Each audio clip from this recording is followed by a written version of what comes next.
Chapter 500. Yi Qian had never thought about the consequences of being one of the last people left in the hands of the al-Qaeda terrorists. She believed that with that tall and sturdy man outside, he would not give up on her. She also believed that if he was not here now, he must be waiting for her on the transport plane. That was because he would not let her face this alone. Yi Qian trusted Xia Jinyuan so much. Just like Xia Jinyuan, who had also sneaked into the orphanage, he also believed that Yi Qian would be fine. The two comrades outside laughed silently. This young lady really had the aura of a soldier. The transport plane has already been arranged. It's quite a distance from the orphanage to the airport. There's several rescue plans. If everything goes well, we can deal with it in the orphanage. The T6 soldier was a top soldier who had been selected from the military and had rich combat experience. When he saw how calm Yi Qian was, he smiled deeply. So, your guess is exactly right. We're indeed planning to deal with it in the orphanage. This was the best outcome. However, al-Qaeda was also a militarized organization. Everyone believed that this matter would not be so simple and that Pavel would definitely have a backup plan. But now that there are gasoline barrels in the room, it'll be a little more difficult. Yi Qian pursed his lips slightly.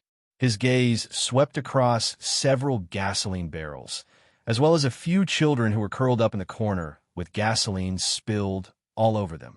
He then gently shifted his gaze to the top of the wall. He slowly recalled what he saw when he entered the room earlier. When his mind finally settled on a certain memory, a light flashed past his dark eyes. I have an idea. Get back to your positions. V8, who was in charge of security, reminded them in a low voice. The two people inside and outside the door quickly got back to their positions. In less than 2 minutes, several footsteps passed by outside and quickly left. Yi Qian quickly said to Petty, "They've already left. Tell me that everything is fine outside. The president has agreed to all of Pavel's requests, and everything is ready. Petty, we just need to wait for the rescue."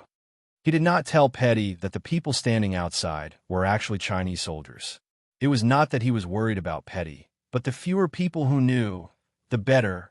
On the other side, Pavel waited for the government's final call. She needed to confirm whether Chady Vorokov had arrived at the airport and whether he had seen the transport plane. Dressed in black, she looked like a venomous spider. Every word she spoke was laced with venom. Leave the first batch of hostages in the room. Pour all the gasoline in the room. If an accident happens on our way to the airport, burn them all to death. Let the entire country see how incompetent their president is. Instead of releasing half of the hostages were left in the orphanage.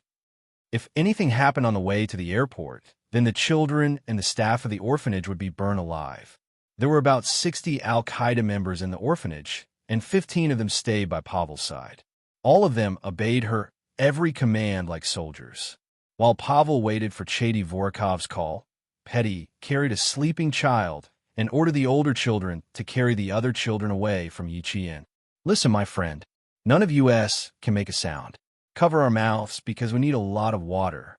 Only with water can we avoid being burned to death. Do you understand?" As they spoke, Yi Jian used the silver wire on their wrists to wrap around the water pipe. Then, they used a broken wooden leg of the table to twist the silver wire. As the silver wire wrapped tighter and tighter, water started to seep out of the water pipe. Chapter 501. The water flowed gently, and all the children held their breaths. They were afraid that the sound of the water would suddenly become louder and alert the al-Qaeda operatives guarding them outside. The 5 children who had been drenched in gasoline covered their mouths. Their big, bright eyes were filled with surprise as they allowed the cool water to wash their bodies.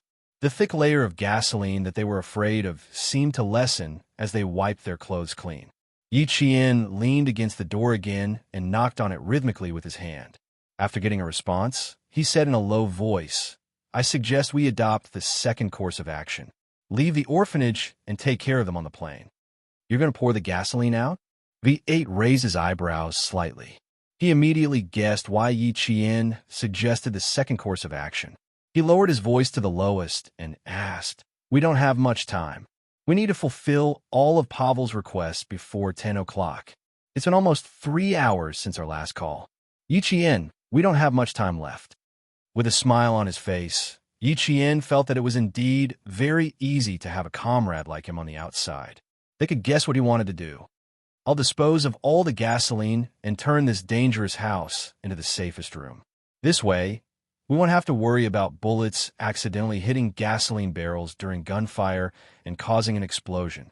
My second suggestion is to release the first batch of hostages before Pavel leaves in the car. Before Yiqian could say the word release, the T6 soldier in charge of security knocked on the door lightly with his gun. He did not say anything and nimbly returned to the children's side. Petty immediately reminded all the children in Urdu, someone's coming. This group of children had survived the flames of war and were very sensitive to danger. Petty's reminder made all of them immediately lower their heads and hug their knees as if they were fast asleep. The 5 children who had been drenched in gasoline all squatted in a corner. Yiqian gently put the hose back on, and everything returned to normal. The door was not opened. The patrolling soldiers just came over to check if there was anything unusual, as usual. When they found that there was no movement, they gave a few instructions and left. K7, there are 3 patrolling soldiers coming. Be careful. V8 maintained contact with K7 and informed him of the situation on his side, so that K7, who was in the middle of a mission, and his comrades who were coming to support him, could be prepared. K7, who had already found the orphanage staff that was locked up, whispered to the other figures, "Hide." Before the patrolling Al-Qaeda members came over, they were like owls that appeared at night. In the blink of an eye, they hid. The entire orphanage was no longer under Pavel's control. As the Chinese soldiers infiltrated the orphanage, at the very least, the Al-Qaeda members guarding the orphanage would be replaced by disguised Chinese soldiers. Yiqian did not know exactly how many hostages were being held. When she heard the footsteps moving away, she quickly washed the other 2 children who had not yet washed off the gasoline. Right now, we're only removing the smell of gasoline from their bodies. The danger hasn't been resolved yet. We have to move the gasoline barrels away. Yiqian whispered to Petty, whose joy could be felt even in the dark. He said softly, "Bullets will still explode when they hit the gasoline barrels. The best way is to get the gasoline out of the barrels away from us." Leaving this place was not an easy task. When Petty, who finally had a smile on her face, heard what Yiqian said, sadness crept in her eyes again. Then what should we do? The barrels are too big. How are we going to move them out? Chapter 502. Yiqian blinked. His dark eyes were like the crescent moon in the treetops, cold and confident. If there's a water pipe, there's also a sewer pipe. Just pour the gasoline into the sewer pipe, and there's no need to worry. This used to be a master bedroom. After some renovations, the bathroom in the master bedroom was removed, and after some simple renovations, it became a gathering place for the children of the orphanage. Otherwise, Pavel would not have kidnapped all the children at once. The refurbished wooden floor was pried open bit by bit using a nail that was unscrewed from the foot of a table. The creaking sound was like a mouse grinding against a wooden table, coming and going from time to time. The T6 and V8 combatants who were on guard outside listened carefully to the sounds inside. Once all the gasoline was poured out, the room that was originally the most dangerous would become the safest room. Then, the operation plan would be changed to Plan B. They would no longer use the orphanage as the main battlefield, but move to the airport instead. Yiqian's suggestion was quickly conveyed by V8 to J5, a member of the Snowfield Brigade who was guarding outside. He was responsible for contacting the Chinese interpreter at the presidential palace, and then relaying the message to the presidential palace and the Chinese leaders. The atmosphere was getting tenser and tenser. The elite personnel who participated in the rescue operation in the presidential palace were worried about the gasoline barrels. However, the news from the Chinese interpreter instantly saved them. "Thank you very much for the bravery of the Chinese student. Her action will change the fate of 32 children and save them from the clutches of death." After learning that the Chinese girl who was kidnapped along with his daughter Petty was trying to get rid of the gasoline, the president said to the members involved in the rescue operation, "No matter what the outcome is, we have to thank this Chinese girl for her bravery. We have to always remember that the Chinese are our eternal brothers, our true brothers. This was the best news they had received in the 6 hours since the kidnapping. It was a piece of news that lifted everyone's spirits. Qin Xiu looked at the Pakistani elite personnel, who all looked relieved. There was not much of a smile on his handsome face, but the pen in his hand was gently clenched. As a Chinese, he also did not want to see the students from his country in danger. Besides, he knew Yi Qian. If they had chosen to act under the noses of Al-Qaeda and were discovered, the consequences would have been unimaginable. However, it was clear that this decision had received everyone's approval. It was a gamble to seek victory in the midst of danger. After the leader who had not slept in the hotel found out, he was silent for a long time before he said, "The young are strong, and the country is strong."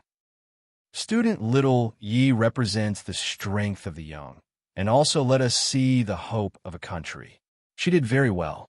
So, you agree with the second action plan of China-Pakistan? The Major General looked at the leader with a serious expression and asked softly. Then, in the end, it was Yi Qian who boarded the transport plane with the Al-Qaeda organization. Waving his hand, the leader replied in a solemn voice, "We won't give them a chance to board the plane and leave. We'll settle on the plane, tell all the Chinese soldiers that they must rescue our students safely." Yi Qian had to be rescued safely. This was the top priority of the entire Chinese military operation team. In the darkness, the Snowfield Brigade K-7 and another anti-terrorism special force had rushed over and assassinated several members of the Al-Qaeda organization. They had successfully disguised themselves and were waiting for the best opportunity to strike. Chapter 503. There are 20 hostages in total. Team C has been deployed. K-7's cold voice came from the headset without warning. Team B consisted of V-8 and the others, while Team C consisted of K-7. The members of both teams had successfully disguised themselves as members of Al-Qaeda and taken over the task of guarding the hostages. Now, they were all waiting for Yi Qian's news. As long as the gasoline barrels were no longer a threat, the second set of operations could be carried out smoothly and the first batch of hostages would be safe. Team A has been deployed. How's Team B doing? Xia Jinyuan, who was in charge of Team A, asked softly through the headset. He and G3 were already hiding in the luggage compartment of the bus, waiting for the Pakistani government troops to be deployed. They would act as backup and eliminate all the Al-Qaeda members together. V8 put on the headset and leaned close to the door. After listening for a few seconds, he replied to Xia Jinyuan, "There's no reply yet. I heard very soft sounds in the room. Yi Qian is very cautious, so he might be a little slow." Xia Jinyuan laughed, but it was not a laugh. He just curved his thin, sexy lips. Then, they would have to wait a little longer. Little Fox would find a way. "Give me these 3 milk bottles." As the last barrel of gasoline was about to be emptied, Yi Qian gestured for Petty to give him the milk bottles that the children had drunk. After filling the barrel with water, pour the gasoline from the milk bottles on the edge to prevent the smell of gasoline from fading when they come in. The 3 milk bottles were filled with gasoline. Yi Qian carefully twisted them and gestured for Petty to continue pouring the rest of the gasoline into the sewer. He then gently touched the barrel that was still filled with water. "This is fine. Change to the next one." Just in case, Yi Qian poured the gasoline out and refilled the empty barrel with water to ensure that the weight was the same. Yi Qian was professionally trained to ensure that not a single trace of oil was left out. After the barrel was filled with water, he poured the gasoline from the milk bottles on the edge of the barrel. As expected, the air was filled with the strong smell of gasoline from before. Time passed very slowly, and the hour hand pointed to 10 o'clock. It was getting closer and closer to the time Pavel had requested. Both China and Pakistan were fully deployed, and all the soldiers in the operation were on standby. At 10 o'clock in the evening, the entire city of Pakistan was not as brightly lit as the cities in China. Some people were partying until they were drunk. In this place, it was best to hurry home after dark. Don't linger outside, and be careful of being killed. At 9:50 a.m., Pavel finally received a call from Chady Vorokov. He was calling from the airport, laughing as he told the woman who had rescued him that the transport plane had arrived at the airport. According to the agreement, the first batch of hostages was successfully released. The 20 workers of the orphanage were released. To Pavel, adults were not easy to control. Keeping them alive would be a problem. Chase all of them out of the orphanage. I want to see if the government troops are coming. Like a venomous spider, Pavel carefully used the hostages she had released to probe the situation outside. She would immediately fire a warning shot as soon as she detected any reinforcements from the government. At 10 o'clock sharp, the first batch of hostages successfully left the room. All of them were driven out of the orphanage by the Al-Qaeda members. The hostages frantically ran out of the orphanage as fast as they could. It was very quiet outside. Other than the hostages' cries, there were no government troops. A few Al-Qaeda members who were standing guard at a high point reported what they had seen to the cunning Pavel. It's very quiet. I don't see any government troops. Madam, it seems that they didn't send troops to surround the orphanage. Chapter 504. Very well. Tell the president that I will release the second batch of hostages after arriving at the airport. Release the last batch of hostages before boarding the plane. Only Miss Petty and the Chinese student will remain. Pavel didn't lower her guard. She continued to use the hostages as a bargaining chip to ensure her safety. She once again stated her conditions. The president, who was already waiting at the airport, still had only one condition. She had to fulfill all of her demands, but she had to release the hostages. This made Pavel even more aware of the importance of the hostages. The Chinese translator was Qin Xiao. His voice was transmitted through the cold communication device to the headsets of the Chinese soldiers who were connected by radio waves.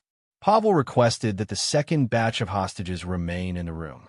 To ensure the safety of the hostages, the president told Pavel that he only has one condition: release all of the hostages. Qin Xiao, who was in charge of translation, translated the president's words one by one. The leader proposed to the presidential palace that the Chinese operation team cooperate with the Pakistani government forces to complete the task. They must finish before the transport plane takes off. Qin Xiao's voice was very calm. At this time, he occasionally raised his eyes to look at the transport plane that was already parked on the runway. About an hour later, the last batch of hostages would arrive at the airport, but it was impossible to release Yi Qian. Taking a deep breath, Qin Xiao, who was resting, put one hand in his pocket. His elegant and handsome face showed a bit of coldness.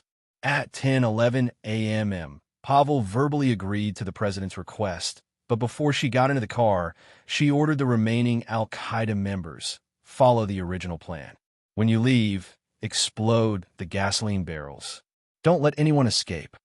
She didn't intend to let the children in the orphanage go. These children had all seen the faces of the Al-Qaeda members. If they were captured, she would still be punished when she returned. The remaining members couldn't leave alive. They had no other choice but to die here. They were willing to stay and sacrifice their lives for their organization. The door of the room where the children were held opened again. After a strong flash of light, Yi Qian saw two men in gray robes walk in. Hide the gun and give me your hands. Quick. It was V8 and T6, two members of the Snowfield Brigade. In order to prevent Yi Qian's gun from being discovered, they came in first and pushed Yi Qian and Petty out. The next time Yi Qian saw Pavel was on the bus. Pavel and Patty's hands were tied again, and they were pushed onto the bus at gunpoint. Let the two of them sit in the two seats at the front. Pavel, who had been sitting in the car for a long time, ordered coldly, "Look carefully. The two of them are our bargaining chips to leave this place. Without them, all of us will die with Chedovorikov." Patty stopped talking to Pavel. All the children in the car were sitting close to the window. Beside them was an Al-Qaeda member who was holding a gun and had loaded his gun. If there was any movement outside, all the hostages would be killed. The car bumped along the road.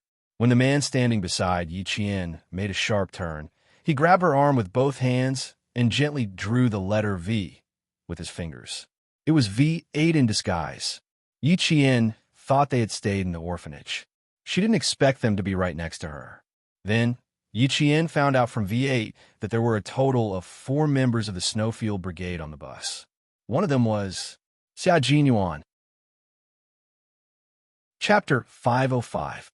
G3, V8, T6, K7, as well as Captain Xia. There were 5 Special Forces soldiers in one car. Once all the hostages were released, it would be time to deal with these guys. The only thing Yi Qian did not have to worry about after falling into the hands of this group of believers was whether or not he would be violated. He simply leaned against the seat and closed his eyes to rest. With his own people around, he felt much more relaxed. Since there was nothing else to do now, he might as well rest. When the car passed by a section with streetlights, T6 saw Yi Qian closing his eyes and looking like he was fast asleep. Was he relaxed? Or was he stupid? Or is he really that calm? The car arrived at the airport at 11:02 p.m. The third leader of Al-Qaeda, Seti Vorakov, had been waiting for a long time. When he saw Pavel get out of the car in a black veil, he gave her a warm hug. "Thank you very much, my partner." A loudspeaker sounded, followed by the president's voice. "Miss Pavel, we have prepared everything according to your request. The last batch of hostages will be released immediately." "Of course, Mr. President." It was Seti Vorakov's voice. It was a fierce and arrogant baritone. "However, your daughter and the girl from China will have to accompany us on a wonderful escape in the air." "Of course, sir. I promise not to hurt your daughter or your friends." Listening to the other party's arrogant voice, the Pakistani president remained calm and said calmly, "We will definitely let you go. However, if anything happens to my daughter, believe me, Seti Vorakov, even if you are flying in the air, I can still send out a fighter jet to turn you into ashes in the sky. Believe me, I will definitely do it." This warning really shocked the arrogant Seti Vorakov. If the fighter jet was really sent out, they really had no way to escape. However, Pavel laughed. When the woman's voice was gentle, it was pleasant to the ear, but when she was ruthless, it was sharp, ear-piercing, gloomy, and unpleasant. "Mr. President, if we don't leave safely, all the children in the orphanage will be burned to death. So we have to deal with this calmly and settle this matter peacefully." The Pakistani president was deliberately stalling for time. He needed to buy time for the Chinese troops who had sneaked onto the transport plane. "Very well. We also hope that this can be resolved peacefully," Seti Vorakov said viciously as he gestured for the few Al-Qaeda members to get out of the car. He was even more cunning than Pavel. He didn't release the hostages immediately. Instead, he had people push Yi Qian and Patty to the front to prevent himself and Pavel from being killed. V8 was standing in front of the bus, K7 was standing on both sides of the door, and T6 was standing on the side where the luggage door was opened. During the negotiation, Yi Qian and Petty were pushed off the bus, while Xia Jinyuan and G3 quietly came out of the luggage compartment under the cover of T6. Each of them was responsible for one target. While the T6 combatants were on alert, each of them covered the mouth of an Al-Qaeda member and slit his neck with the dagger in his hand. Before blood spurted out, they stuffed the eliminated target back into the vehicle. The two of them replaced the 2 Al-Qaeda members and successfully infiltrated the plane. While the Chinese soldiers were eliminating the targets, Pavel sent people to search the transport plane inside and out. Fearing that there would be an ambush, she even searched the 8 crew members on the plane. After confirming that they weren't carrying any weapons, she boarded the plane. Chapter 506. The children all became bulletproof human shields for the Al-Qaeda members. They waited until they boarded the plane before pushing them off. Some of the children fell directly from the lift. No matter how painful the fall was, they didn't dare to cry out loud. These children were slightly older, so they more or less had the ability to make judgments. They didn't dare to cry or move. The 20 or so children were all huddled together. The panic in their eyes was something that Yi Qian would never forget for the rest of her life. When an Al-Qaeda member walked past her with his head down, Yi Qian smelled a faint mint scent. She, who had been keeping her head down, looked up slightly.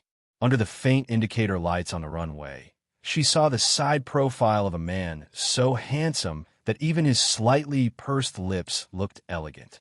He seemed to know that she was looking at him. The corners of his mouth curved into a smile as he boarded the plane with a hostage and all the Al-Qaeda members. When she saw the G3 member walk past her, Yi Qian, who had her head down, had a faint smile in her eyes. Since they were all on the transport plane, K7 should be on it as well. After all the members boarded the plane, only Yi Qian and Petty were left. Step by step, they pushed each other onto the plane. Yi Qian looked back slightly at the children who were out of control. The scene she saw made her heart tremble violently. Those young faces did not have the innocence of child, only the fear of an adult in the face of danger. Their eyes were not bright and beautiful, only gloomy, as if there was no life in them. They are safe. V8, who was escorting Yi Qian onto the plane, said softly, "Soon, it will be our battle. Yi Qian, I look forward to fighting alongside you." There weren't many Special Forces members in the Snowfield Brigade. They all knew each other and often went on missions together. Everyone in the brigade knew about Yi Qian and Xia Jinyuan. Now that there was an opportunity to meet Yi Qian, V8 didn't want to miss it. He wanted to see how powerful the girl who was recognized by the G3 was. Hearing the interest in his voice, Yi Qian raised her eyebrows. "I'm also looking forward to seeing the strong team up." It was only on the battlefield that he felt like he had found his life's goal. When he returned to the classroom, he felt less passionate about life. This time, she was also looking forward to fighting alongside them. There's a total of 30 bullets here. There's enough ammunition, but it's not enough to turn the entire body into a sieve. When they reached the last step of the elevator, V8 stuffed another magazine into Yi Qian's pocket and a tiny Swiss Army dagger into Yi Qian's hand. "Try to cut the ropes with a knife. The plane will circle the runway for about 5 minutes. We'll start the operation in 5 minutes." The children were all left in the car. Only Yi Qian and Petty were brought onto the transport plane. Never in Pavel's wildest dreams would she have imagined that 5 Chinese special forces had infiltrated her team, and that 5 elite Pakistani government soldiers were among the crew members who were in charge of flying the plane. As the elevator of the transport plane closed, Yi Qian saw more than 20 Al-Qaeda members start to raise their guns and shout, "Be careful of the guns in your hands. What you need to do now is to put them away properly. Don't let the bullets damage our plane." Chady Vorikov laughed out loud. He had a very long beard, and his eyes were fierce. He swept his gaze across the entire cabin, and finally, his eyes fell on the Chinese girl sitting behind him, Yi Jian's face. After that, he laughed even louder. Chapter 507. "You are a brave believer. Your husband will definitely forgive you," he said to Pavel. Everyone thought that Pavel was a brave and capable believer. They put down their guns and celebrated their successful escape. What they didn't know was that the few Al-Qaeda members who were still in the plane had their necks twisted by the Pakistani government's elite soldiers. Their heads were lying on the ground at strange angles. The plane rumbled as if it was about to leave the ground soon. Someone began to make a move silently, taking out the targets sitting next to them. All of them were directly dealt with through assassination. Amidst their celebration, there was not a trace of sound in the action. Yi Jian's hands were twisting. She used the Swiss Army knife handed over by the V8 to cut the knot. As the plane turned, she fell towards Petty. At the same time, the sharp army knife cut the rope around Petty's wrists. "Prepare to take off." The cabin crew's voice sounded tense. It sounded like they were being controlled by the Al-Qaeda members. All the lights in the cabin went out. Yi Qian pushed Pavel away from him. "Hide in the front."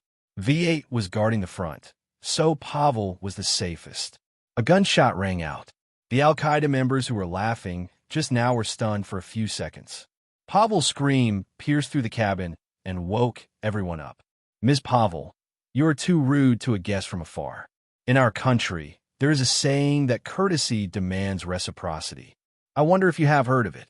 Yi Qian, who killed Seti Voryov with one shot, stood next to Pavel and wrapped the silver wire in his hand around her neck. It was the silver wire around Pavel's neck that made her scream in fear. When she pointed a gun at someone's head, she would never be afraid. Instead, she would be confident and awe-inspiring. However, when someone pointed a gun at her head, Pavel only had one thought in her mind. It's over. It's over. You are not a student. Pavel's neck tightened as if he was going to suffocate in the next second. Then he softened his voice and said, I don't care if you're a Chinese student or not. Trust me, I have no reason to hurt you. We just want to leave this place and return to our hometown. Whether it was snakes or poisonous spiders, they would not give up the opportunity to counterattack until the last second. Just like snakes, even if their heads were chopped off, they would still have the ability to jump up and bite people. That was how Pavel was. He wouldn't give up a chance to escape until the very last second. Of course I'm a Chinese student. Otherwise, why would I be kidnapped by you? Yi Qian grabbed Powell's arm with one hand and twisted it. Powell's shrill scream came from the cabin again. Her arm was dislocated by Yi Qian, and she lost the ability to fight back. I will treat you the same way you treated me in the past. In our country, this is called reciprocity, Yi Qian said softly with a faint smile. His voice was light, but his actions were ruthless. He didn't give Pavel any chance to escape. He pinned her down on the seat and tied her legs tightly with the silver wire in his hand. The entire cabin was filled with the smell of blood. The members of the Shuiyu Brigade, who were disguised as members of the Al-Qaeda organization, had already prepared for battle the moment their opponents put down their guns. Now, they had to either use their guns to finish off their targets or use their daggers to clean them up. Chapter 508. Yi Qian did not have to worry about Pavel escaping, so he joined the operation. He either plunged his Swiss Army dagger into Pavel's neck or finished him off with his gun.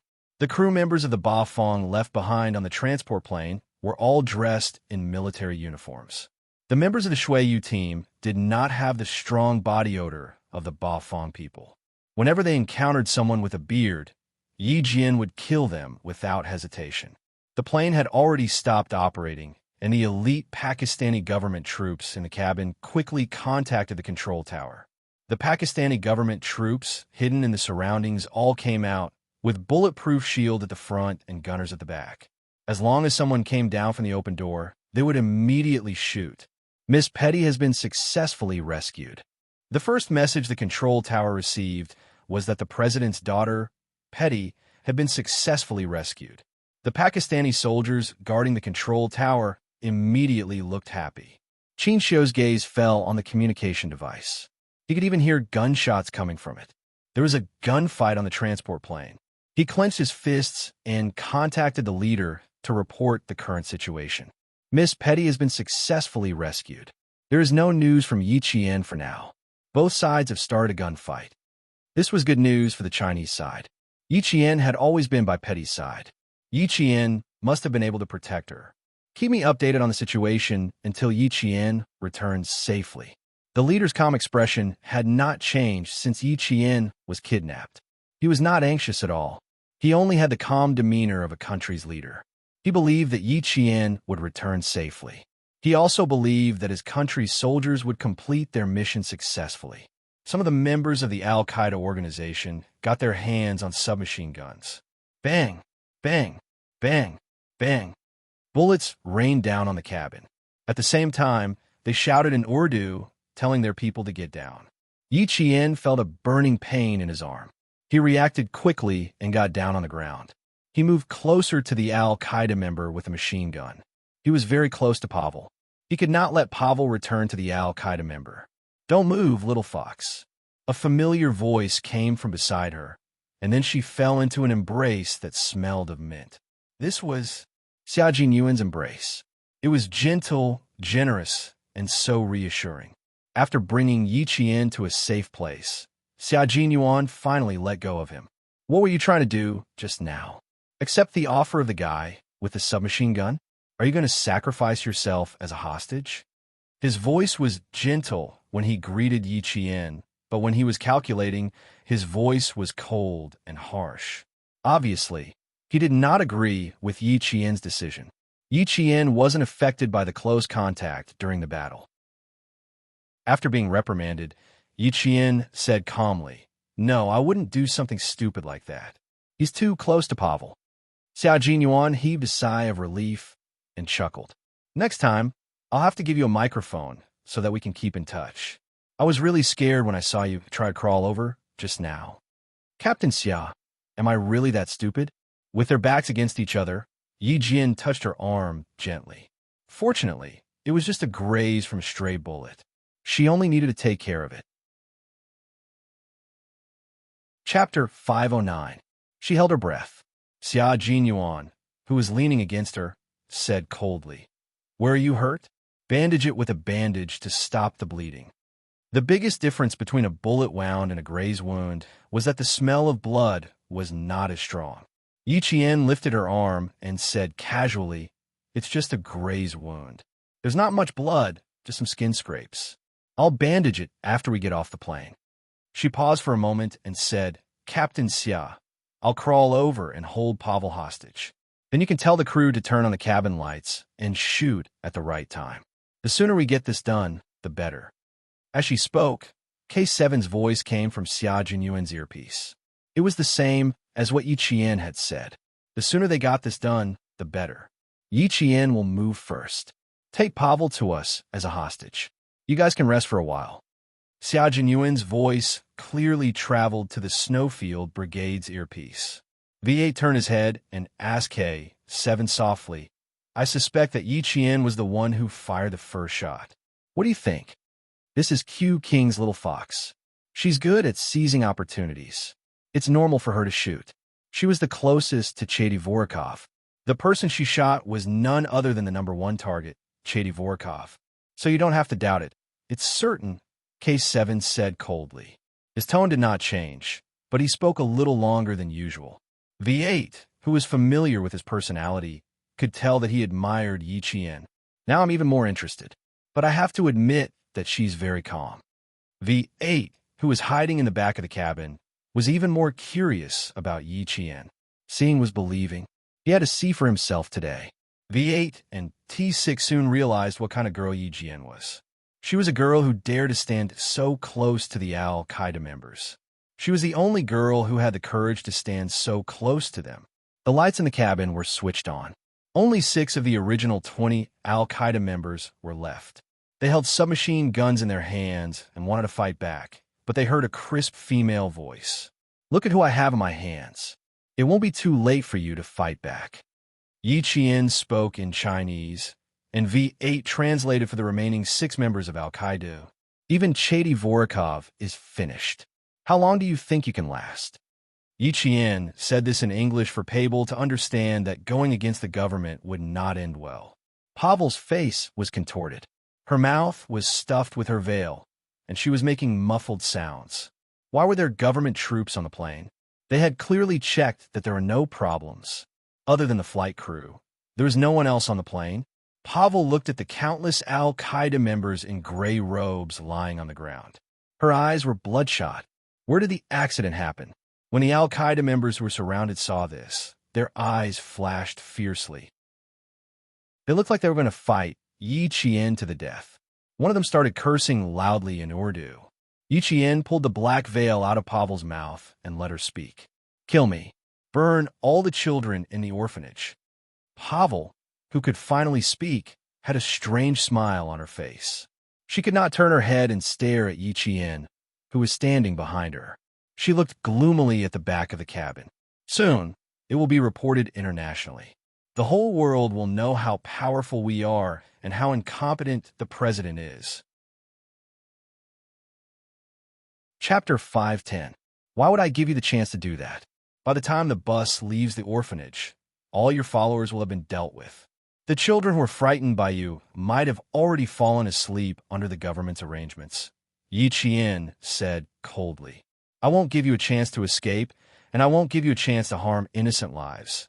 Yi Jian said coldly, her clear voice like frost, sending chills down Pavel's spine. No matter how fierce Pavel's gaze was, Yi Qian looked at the Al-Qaeda member with the submachine gun and said coldly, "If you want to shoot, kill Pavel first. Then you can think about how to get rid of us. Kill them. Kill all of them." Pavel, whose neck had 2 red marks, screamed in a shrill voice. His voice could not be too loud as it was squeezed out from his throat. Xia Jinyuan, who was secretly preparing, turned sideways, and aimed at the target with Yi Qian's movement. Bang! The Al-Qaeda member with the submachine gun was shot in the head. The bullet went through his entire head and fell to the ground with red and white blood.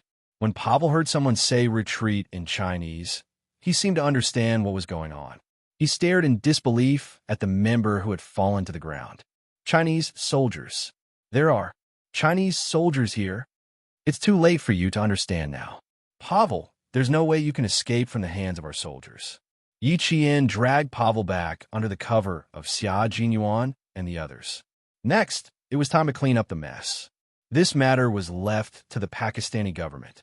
After all, it was a country's internal affairs. The Chinese soldiers had done their job well.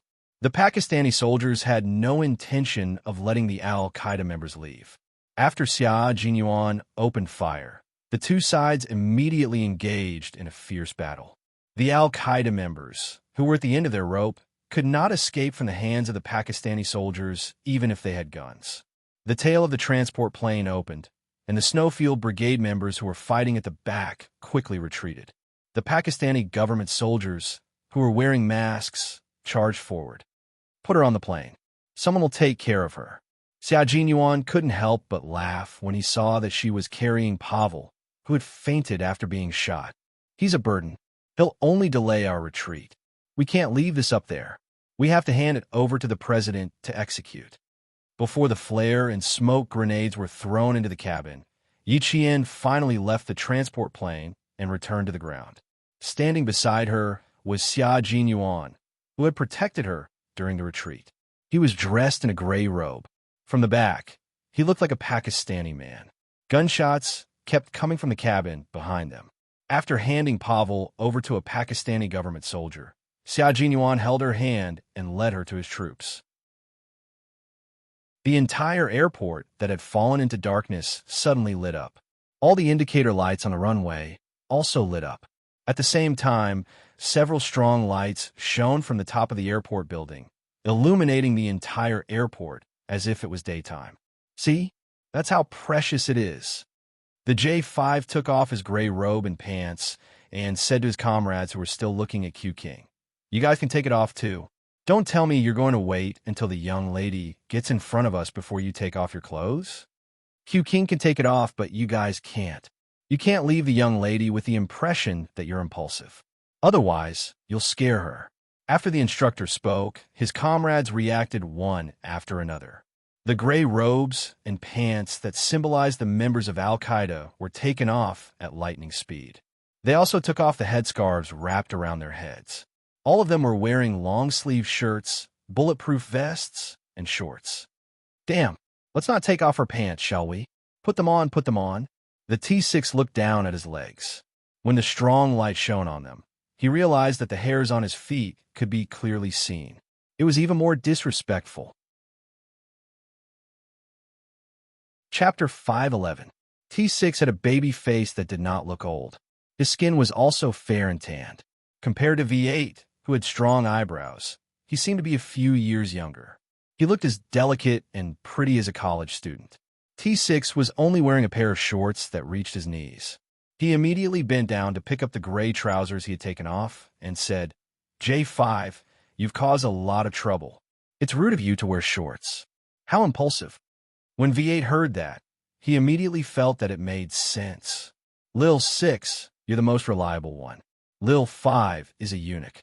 He's so anxious every day that we're all so anxious for nothing. V8 said as he bent down to pick up the trousers he had taken off. His expression was full of disdain for J5's words. "You guys have met Yi Qian several times, but this is the first time we're meeting. We have to make a good impression." J5 put on his trousers even faster. When he heard that, he spat. "Get lost. Who's the eunuch? You two are the treacherous officials. You said you'd be a supporting character, but who are you trying to impress now?" G3 clicked his tongue and said, "Public morals are degenerating day by day. People's hearts are no longer what they used to be. Since you guys are all fighting to make a good impression, I can't fall behind." After saying that, when he bent down to pick up his trousers, he realized K7 had already put them on. He looked shocked. "Bro, you're so fast. It's troublesome. I've never taken him off before. K7 had always maintained the principle of saying as little as possible in front of his comrades. Everyone was so smart, so it was easy to guess. But wasn't it easy to guess? All of them cursed in a low voice. F***CK. Doctors are so cunning. F***CK. Next time, let him take them off first. His team spirit isn't strong. When we get back, let's get a week's worth of training uniforms. The strong light shone from the top of the airport building. Their shadows were very long. When they bent down, their shadows stretched out like a mountain peak. As for Yiqian, he stepped on their shadows and walked over step by step. It's not cold. Why do you take them off and put them back on? Yiqian, who had just arrived, did not know what was going on. He saw them take off their pants and put them back on in unison. He thought it was the drop in temperature that made them feel cold. Although that was what he said, he was muttering in his heart. The weather wasn't cold, and trained special forces soldiers like them could not only withstand the cold, but also the heat. How could they be afraid of the cold? Xia Jinyuan rubbed his forehead in the dark. With a smile on his handsome face, he said calmly, "To disguise myself, I had to wear the iconic gray robe and trousers of the Al-Qaeda members. Now that the mission is over, I can't wear them anymore, so I took them off." But in front of his little fox, Xia Jinyuan bluntly exposed his comrades' intentions. They had clearly agreed that if any of their girlfriends came over in the future, all of them would have to play the supporting role. Good heavens, they were still trying to leave a good impression in front of little fox. "Brothers, I'm sorry. Sometimes I really have to value love over friendship." Halfway through his sentence, Yiqian saw that he did not continue, so he casually asked, "But what?" But when they realized that they were only wearing a pair of shorts after taking off their trousers, and when they saw me holding your hand, they felt that it was a little rude to only wear shorts. They were afraid that you would have a bad impression of them. So they put them back on. Xia Jinyuan knew what his comrades were thinking. He did not hide it from Yiqian and told him everything. So don't be fooled by their imposing manner in battle. In private, they are just like all men. They care about their reputation. Chapter 512. Yiqian was laughing so hard that tears were dripping from the corners of his eyes. The light in his dark eyes was even more dazzling than a strong light. You guys have a good relationship. Being from the same army is indeed different.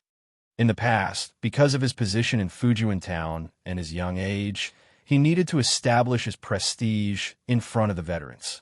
Therefore, Xia Jinyuan had to be a little imposing. Therefore, he didn't have much heart-to-heart with the soldiers. After arriving at the Snowfield Brigade, with the same military rank, the same position, and the same goal, what was needed was not an imposing manner, but a true comrade who could fight side by side with you. As soon as Xia Jinyuan entered the Snowfield Brigade, he was like a dragon returning to the sea. Everyone was the same. They fought in the same trenches all day, ate in the same cafeteria, and when they were free, they would lie on the lawn of the base and chat. Occasionally, they would even crack a harmless joke to lighten the atmosphere. Naturally, the relationship between the comrades was deep. Once the relationship was deep, there was no harm in teasing each other. There aren't many people in the army, so we eat and drink together. Everyone knows how many times each person went to the bathroom last night. Naturally, our relationship is deep. Xia Jinyuan deliberately slowed down his pace. The battle raged behind them, so it was time for them to rest. You'll know when you get to the army in the future. After interacting with each other for a long time, we're even closer than real brothers. However, it's hard to guard against such underhanded methods. Yiqian liked this kind of topic of conversation. It made her feel relaxed. During the conversation, her slight smile was like a freehand landscape painting of a boat on a river. It was quiet and long, bringing a sense of serenity. I'm quite envious of you. You have a group of comrades who can share your life with you. I still don't know where I'll be in the future. Even if I get into the military academy, I'll still have to obey the arrangements. If I were to be sent to the front line, it would be fine, but if I were to be sent to the logistics team, I can only accept my fate. Every time she fought with them, she couldn't wait to join the army instead of sitting in school and studying peacefully. However, When she returned to school, she would be able to calm down and study seriously. Of course, it would be even better if she did not have those trivial matters to deal with. What's there to be envious of? Can't you just set me as your goal? Hunters would always inadvertently set up traps and wait for their prey to arrive. Just like now, in order to raise Yi Qian's goal, Xia Jinyuan casually brought it up in a relaxed mood. Yi Jian was really interested. After 3 rounds of cooperation, she guessed that Xia Jinyuan's troop was definitely a special force. She also heard him say that there were not many people in the troop. Generally, even if there were not many soldiers in a special force, there would be more than 30 people. Only some special forces would be limited to a small number of people. If that was the case, Captain Xia's unit was a special force with a special nature. Yi Qian's eyes lit up. She looked at him and said softly, "If I really set you as my goal, does that mean I have a chance to join you?" There weren't many bait that could make his little fox take the bait. The army was one of them. It was also the most useful one. He would mention the army from time to time, and his little fox would obediently follow him. Now it was even better. She was using his army as bait. Very good. That was the effect he wanted. The effect was what he wanted, but it also made him nervous. He didn't know if it was right or wrong to bring her into his army. Chapter 5:13. If today's kidnapping had not happened, he would have insisted on his original plan and brought her to his military unit. Now, he would listen to her thoughts first, then take it one step at a time. His slender hand held hers tightly and did not let go. It was as if he was taking a leisurely stroll. If there was a crescent moon in the sky, he would be able to take a leisurely stroll under the moonlight. Xia Jinyuan raised his thin lips slightly and said with a faint smile, "My army? My military unit is a little difficult. If I said that even the best soldiers in Fujian Town's military unit might not be able to make it, would you believe me?" "Of course I believe you." Yi Qian answered without hesitation. She even looked a little serious. "You wouldn't joke about this kind of thing, so I believe every word you say." She always believed him like this. She did not need to think, nor did she need to think too deeply about it. She believed him so easily. Xia Jinyuan tilted his head and looked at her quietly with his dark eyes. He asked her softly, word by word, why? Why do you believe me so much? You don't even think about what I say to you, and you subconsciously choose to believe me? This little fox, she definitely knew what he was thinking. The light in his black eyes became even more scorching, and his voice became softer, as if it was entangled with the smoke of gunpowder in the wind. It was also like a gentle net that surrounded Yi Jian. He asked her, "Do you know what I'm thinking in my heart? Am I right?" Yi Jian raised her head abruptly and looked into his dark eyes that were as deep as the sea. The light in his eyes made her heart beat wildly, and her face seemed to turn red. Yi Jian naturally looked away as her breathing became irregular. Avoiding his burning gaze, she smiled and said, "Of course I know what you're thinking. You just want me to choose the military path in the future. Do you really think my thoughts are as you say?" With a smile in his eyes, Xia Jinyuan squeezed Yi Qian's hand and rubbed her fingers gently with his thumb. He conveyed the joy in his heart with his fingertips and also hinted to her that he had a lot of thoughts. When they were about 5 meters away from their comrades, Xia Jinyuan pulled her to the side and walked towards the darkness that even the strong light could not illuminate. Yi Qian's heart skipped a beat when she saw this. She instinctively said, "Xia Jinyuan, where are you taking me?" Because she understood, Yi Qian rejected him when he tried to do something. She refused to take their relationship to the next level. She was fine on her own and did not need someone to force their way into her world. She did not care about men and daughters forming a circle. She could draw a circle on her own. "Jiang is not that big. I can't possibly take you out of the airport." Her reaction, like a frightened rabbit, made Xia Jinyuan's smile deepen. The man who just walked out of the smoke of war had a strong sexiness to him. He showed the might of a man everywhere. His long legs took large strides, and Yi Qian had no choice but to run after him. "Xia Jinyuan, let go of me first. I can't outrun you."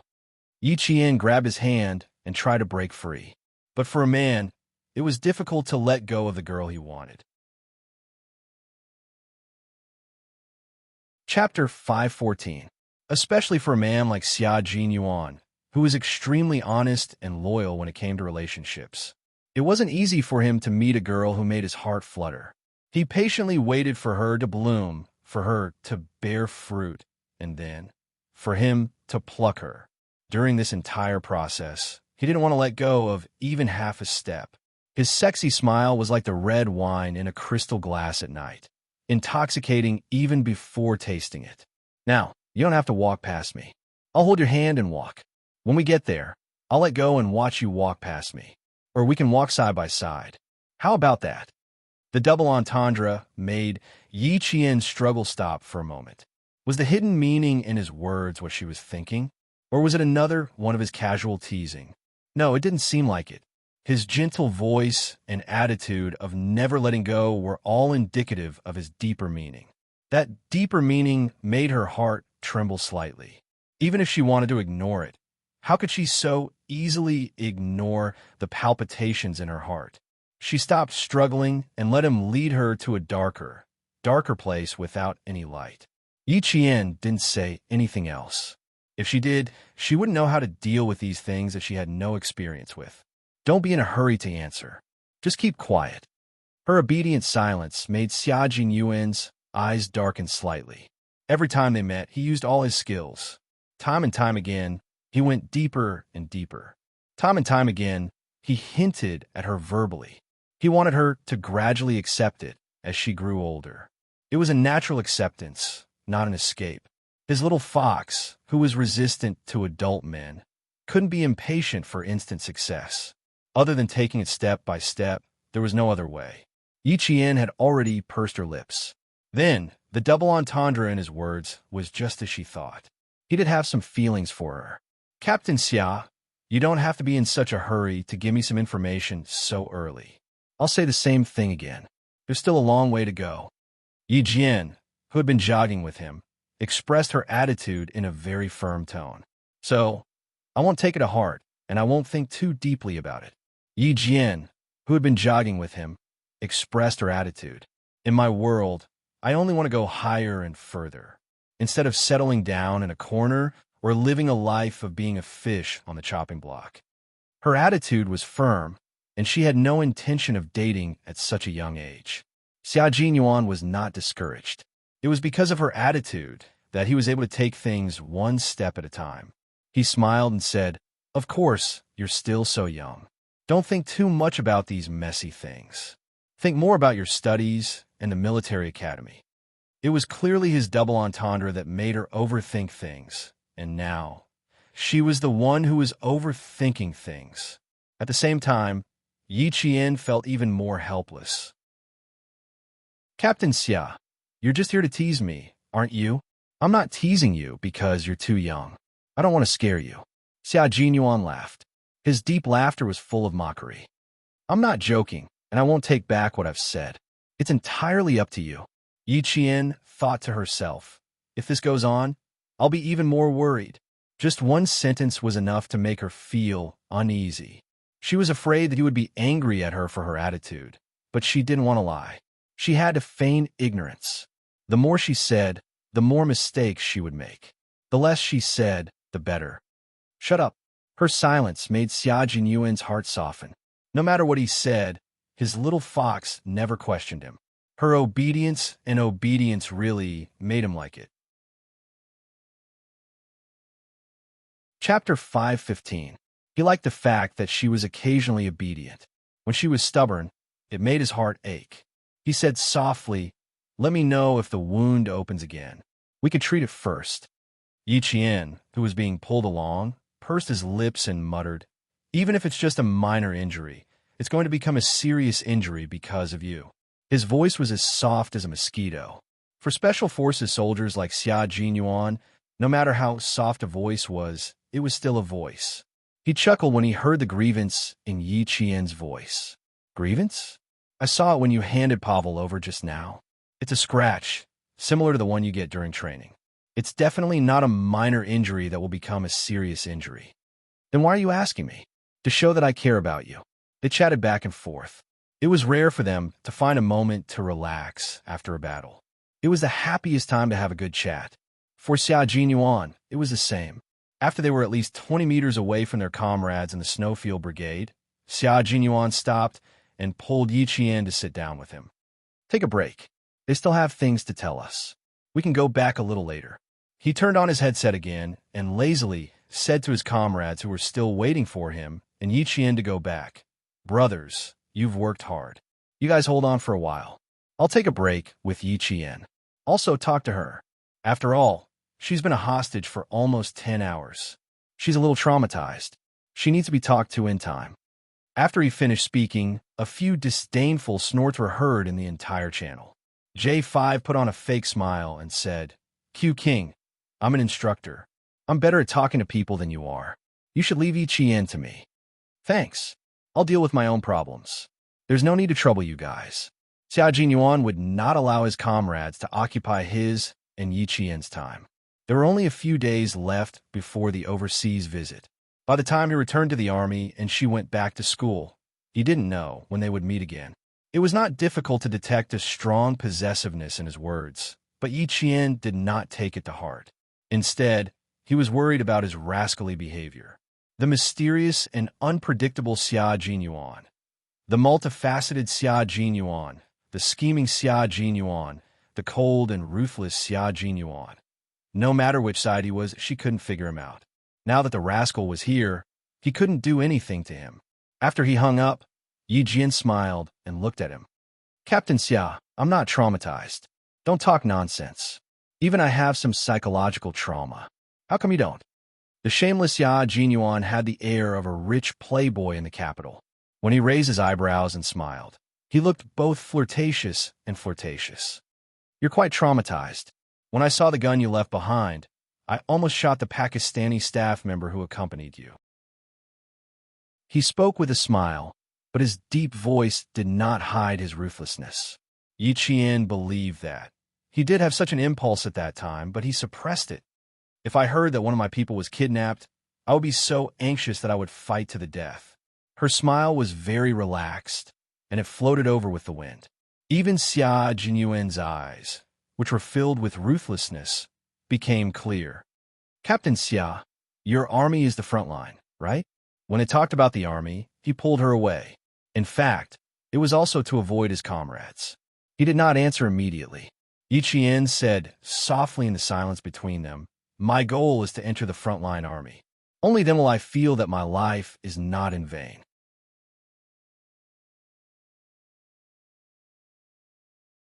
Chapter 516. Going to the front lines. Becoming a world-class sniper like Uncle Chun, becoming an unshakable tree, even if she had to go through life and death, it would be worth it. This life was really worth it. Xia Jinyuan lay down, his body pressed against the cold ground. He looked up at the endless, dark sky. After a moment of silence, he said in a deep voice, "Then you have to work harder. We're not a team that you can join just by saying you want to." He seemed to be thinking about something as his tone was a little serious. Yi Qian, who was sitting down, turned her body to the side and quietly waited for him to bring up the mysterious special forces. What kind of team would gather such outstanding soldiers like Captain Xia and the others? They were brave and fearless, strong in combat, and had high overall quality. Even the standard equipment on them was better than the average combat team. All these things made her curious about this team and filled her with yearning. Her serious waiting made Xia Jinyuan narrow his eyes slightly. She was indeed very interested in the team he was in. Even though she didn't ask much, her actions already explained everything. You've seen what the team is for. They rush to the most dangerous place. If you're aiming for the team we're in, that's great. But you have to continue working hard. Xia Jinyuan didn't say much. He only told her that the goal was good, but it was a little difficult. What was Yi Qian least afraid of? The one thing he was least afraid of was difficulties. His silence just now was actually because he was considering whether to let her become a member of the Snowfield Brigade. He had always thought of this, but tonight's kidnapping was a wake-up call for him. Female soldiers who were kidnapped ended up in a worse state than male soldiers. They suffered inhumane torture, both physically and mentally. Since the establishment of the Snowfield Brigade, They had never recruited female soldiers because they were afraid that female soldiers would suffer physical and mental harm. In recent years, the military headquarters had begun to propose this, but hadn't been finalized yet because they were also worried about this problem. He had faith in Little Fox, but tonight's events had forced him to be more cautious. However, he didn't want to give up the opportunity to let her stand by his side. He was incomparably eager to put on the military uniform one day and fight side by side with her, to experience the smoke of war together. This kind of desire could not be suppressed. She was already so outstanding at such a young age, and there were still 6 more years. 6 years later, when she joined the army, how dazzling would she be? Just thinking about it now made him feel emotional. Why do I feel that Captain Xia is only giving me a taste of sweetness and not really letting me have a taste of the candy? Yi Qian, who was sitting, lowered her head and looked at the cold silhouette of her body, even when she was lying down. She raised her eyebrows slightly and smiled. It looks like I really have to work hard. No matter which unit I'm in, whether I can go to the front lines, I have to work hard before everything is set in stone. Smile was confident, proud, and fearless. Just as Xia Jinyuan said, Yi Qian was the least afraid of difficulties. The more difficult it was, the more she would conquer it. Xia Jinyuan, who was frowning in the dark, heard this, and a trace of determination flashed across his eyes. He restrained his expression and said in a low voice, "There are still differences between frontline units and special forces. All I can tell you is that all the brothers in my unit are the best of the best." Chapter 517. Xia Jinyuan's voice was low and heavy, as if it was filled with molten iron. Combat, precision shooting, high-speed driving, electronic blasting, communication decoding, and flying in the sky and running on the ground. All of these are necessary. Yi Qian, you've only traveled less than 1,000 miles in your long journey. There are too many things you need to learn. You need to know how to drive all kinds of combat vehicles, use all kinds of domestic and foreign weapons, be proficient in all kinds of radio and communication devices, and learn how to assassinate, scout, and destroy. Little Fox, you're just a beginner. It will take you at least 5 years to become an elite Special Forces soldier. If you really want to join my unit, then as long as you can meet the requirements in the next 6 years, my comrades and I will definitely welcome you. Meticulous selection and strict training over a long period of time had finally created the Special Forces members of the Snowfield Brigade with unique skills and extraordinary skills. Yi Qian's eyes sparkled when he heard what Xia Jinyuan said. He nodded vigorously, and his voice was filled with excitement. As long as there's a chance for me to learn, I will definitely make good use of it. She continued, "You brought me to participate in the car training because you wanted me to become a Special Forces soldier, didn't you? How did the smart little fox become so dumb all of a sudden?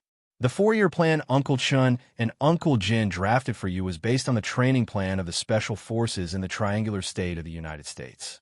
But our requirements are stricter now, and we have more skills." Since she had the same thoughts, then he was definitely going to hold her hands. He would tell her how to proceed and support her on this path until the day she left the army. From the looks of it, your outstanding performance in several missions has already been noticed by the military. Otherwise, they wouldn't have proposed to let you be a student who went abroad for an interview this time. They also asked you to train with the motor vehicle soldiers within a month. Yi Qian, the military has high hopes for you. Now, you can either cherish it or give it up. Before the military orders are issued, there's still time. His words made Yi Qian's expression turn cold. He said in a low voice, "Captain Xia, are you saying that there's a high chance that I'll join the frontline army?" "That's right. As long as you keep progressing at this rate, there will definitely be a place for you in the front line." He had been thinking about whether or not to let her become a member of the Snowfield Brigade. Now that he thought about it carefully, since the military had already taken notice of his little fox, wouldn't it be obvious that the military wanted her to follow her leader to secretly visit a war-torn country at such a young age? As such, his worries were not worth mentioning in the face of military orders. Xia Jinyuan, who had been keeping track of how much time he had left, used the strength of his waist to support his upper body, sat up nimbly, and said with a smile in his dark eyes, "The most important thing for you now is to have good skills before you join the army, so that the military and the country can rest assured about you. In your first year of high school, Yi Chien, you have to work hard. Follow Uncle Chen more often and endure more hardships. It will be good for you." This conversation was the most serious one Xia Jinyuan had ever had. In the past, he had been hiding it, but now he was truly involved in Yi Qian's life. "Okay, I understand." Yi Qian nodded solemnly. The determination between his eyebrows was no less than that of a real soldier.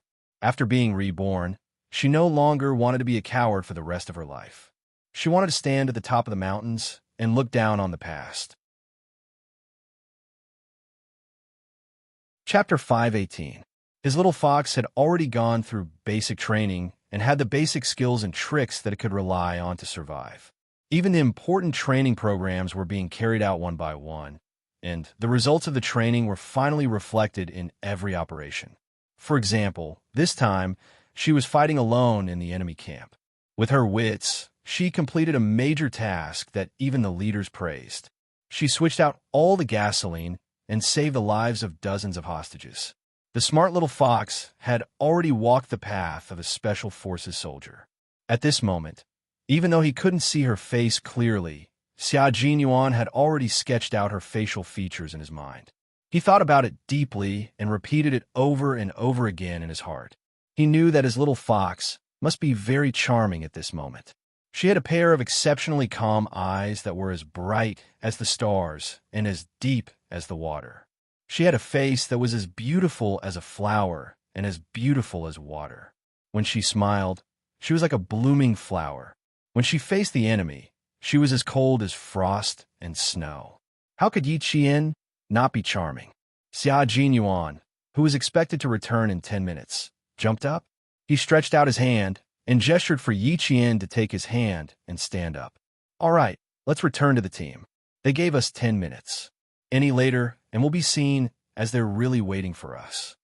Naturally, it would take some time to hand over to the Pakistani government. 10 minutes would be enough. J5 and the others were waiting for the car arranged by the Pakistani government to arrive at the airport and send them back to the hotel. They didn't rush Xia Jinyuan. A soldier with a sense of time wouldn't miss the time to return to the team. When there was 1 minute left before the 10 minutes, two figures that had disappeared from everyone's sight gradually walked out from the darkness. The two figures walked in the same pace and had the same expression. V8 said softly, "Yi Qian's military aura is quite similar to that of Q King. I heard from Z7 that Q King met Yi Qian when she was 14 years old.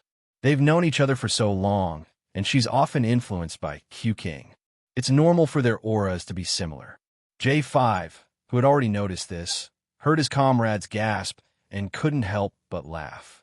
"You're jealous, right? I'm jealous too. So, in order to have a girlfriend, I've long planned to get along with Yi Qian. I'm relying on her to introduce me to her."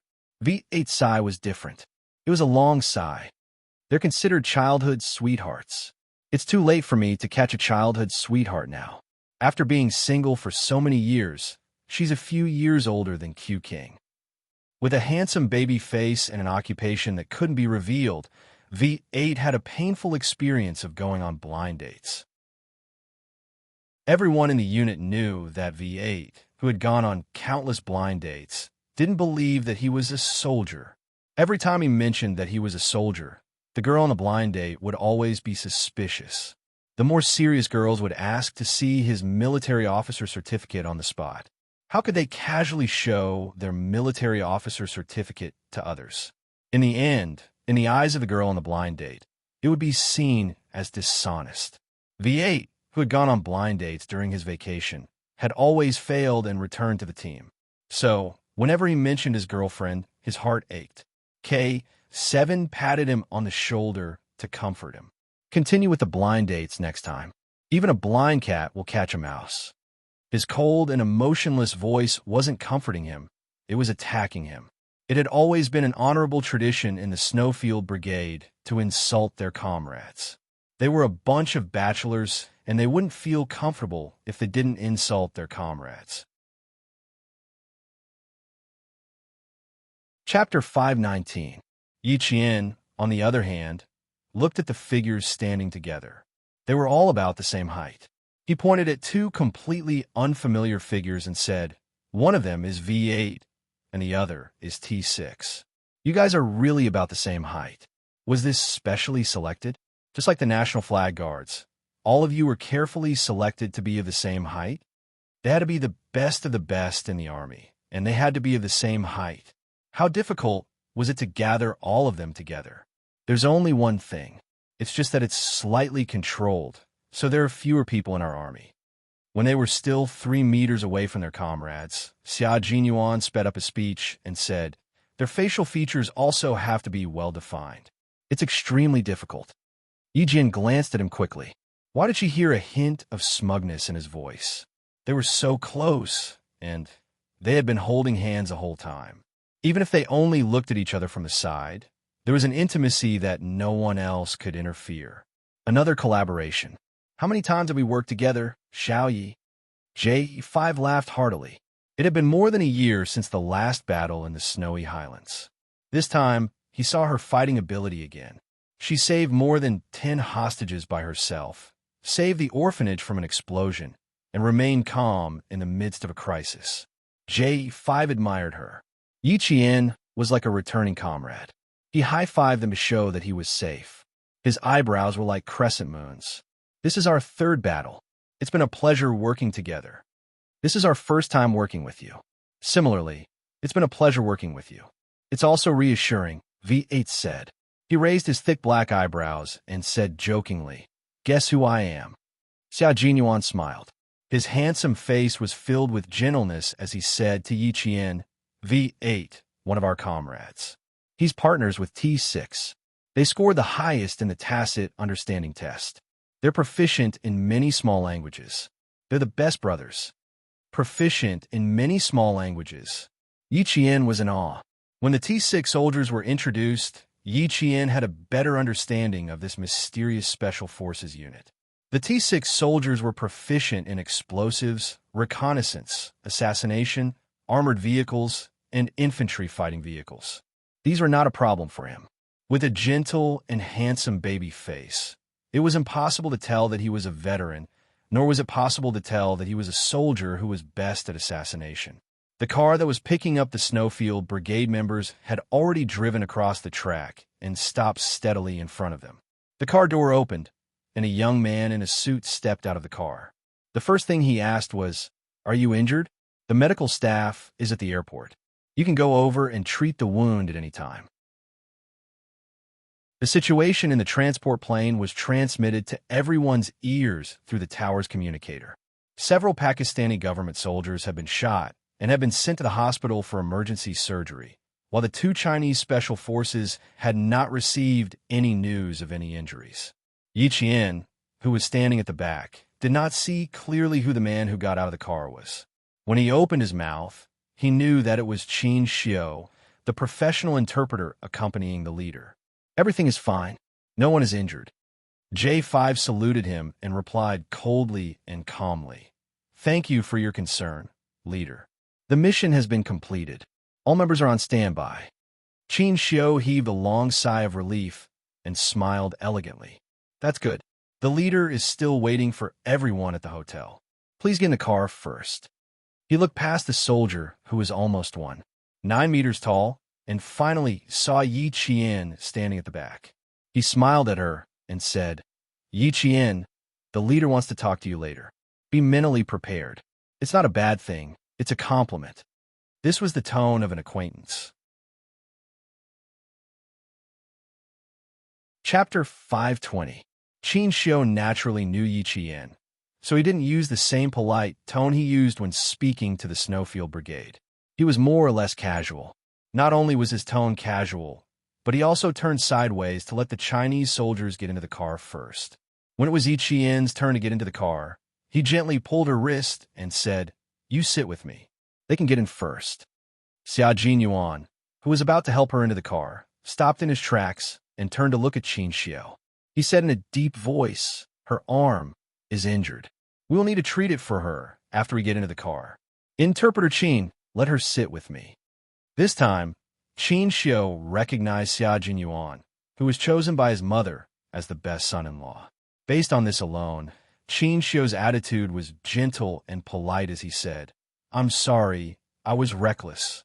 He then said to Yi Qian, "You get into the car first and let them check on you.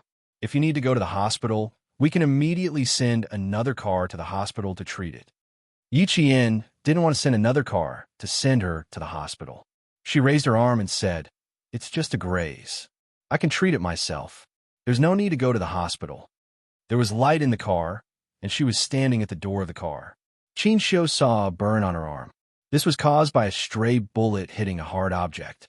It dissolved most of the bullet's power and changed its trajectory, causing a burn. It was one of the lightest bullet scratches. "Then let's go to the car to treat the wound. There's a first aid kit in the car." Qin Xiu had seen gunshot wounds before, and he himself had suffered a graze before. He knew that there was no need to go to the hospital with this kind of injury. He didn't say anything else and helped Yi Qian up. Xia Jinyuan, who had already gotten into the car, held her wrist and got into the car. The medical kit was fully prepared. Xia Jinyuan placed Yi Qian's left hand between his knees. As the car rocked, he picked up a cotton ball dipped in saline with a pair of scissors and carefully treated her wound. "Don't move. Steady your arm. Don't let the forceps touch your wound."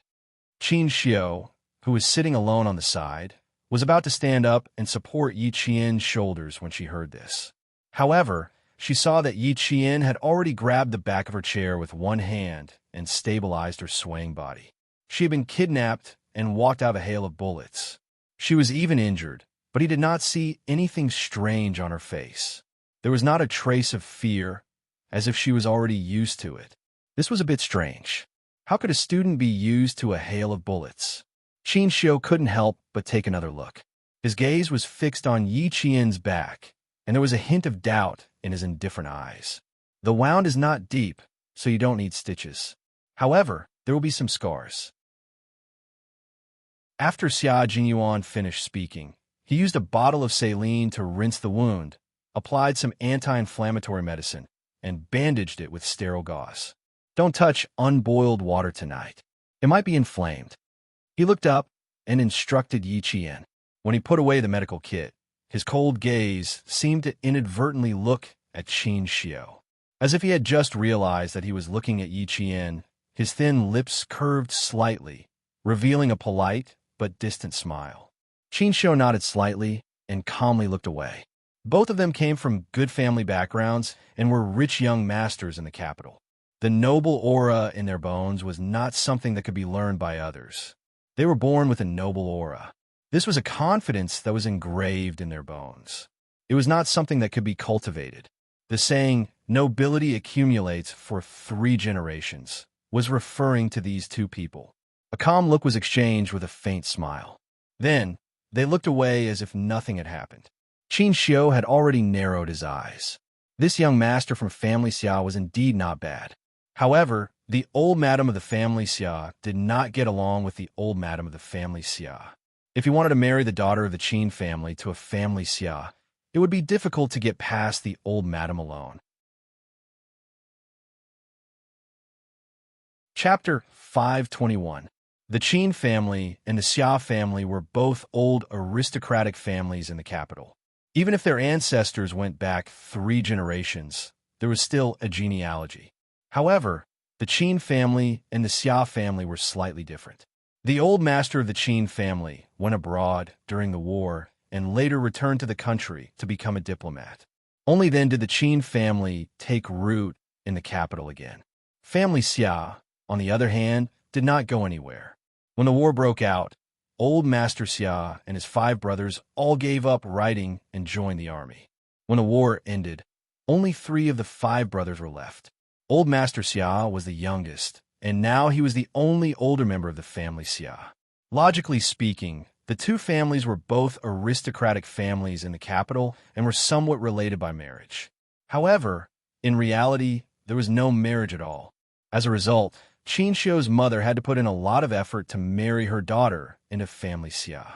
Qin Xiu did not care about these things, but it was impossible for him to not care at all. Otherwise, how could he explain to his parents? However, Qin Xiu was also thinking about how to talk to Xia Jinyuan. Just now, even if it was just a glance, he could see that Xia Jinyuan had a condescending arrogance.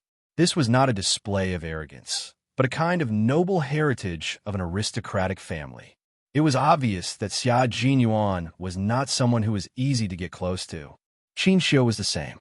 He looked gentle, but there was a sense of alienation in his bones that kept people thousands of miles away.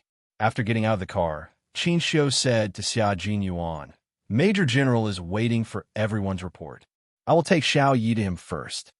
"Sorry to trouble you, Interpreter Qin."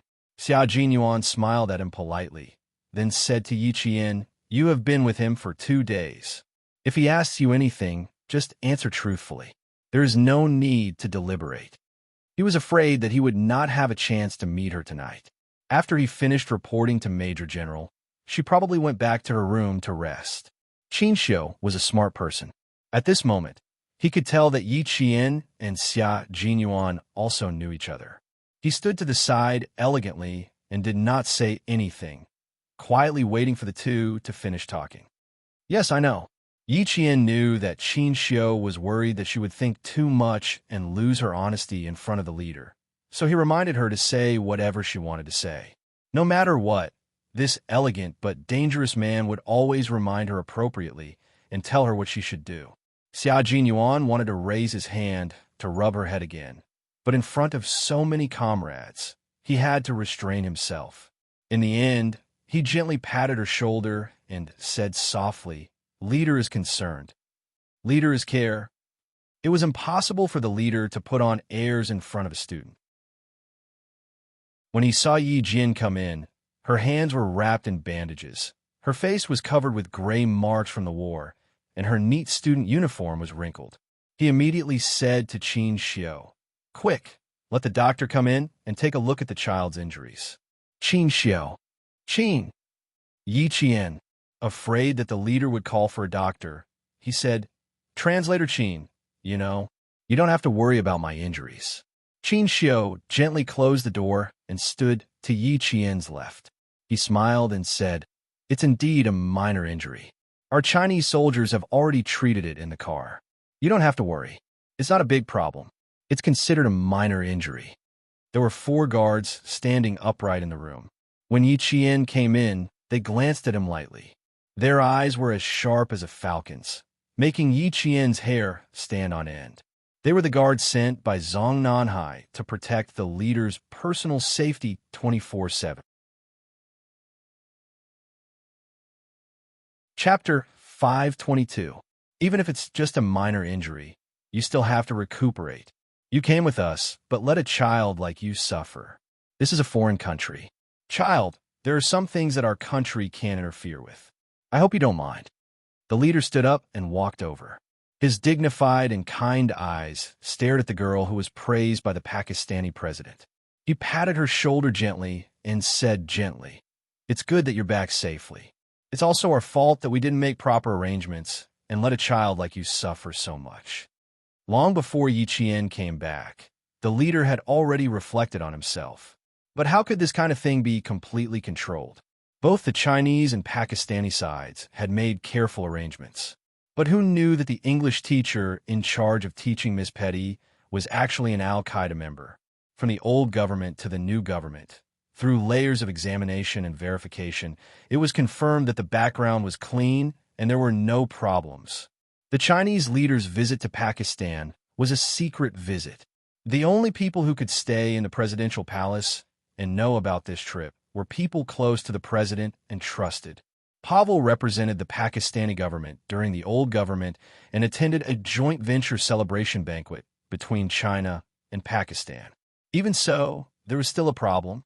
To me, it wasn't a hardship. On the contrary, I was quite happy about the kidnapping. Yi Qian sat down with the leader and pursed her lips into a smile. She had the innocence of a young girl and the fearlessness of a soldier. When the leader heard this, he was quite surprised. He wanted to let Yi Qian go back to rest early. Now, he asked with interest, "Why? Aren't you afraid?" This young girl was quite interesting. She wasn't afraid of being kidnapped.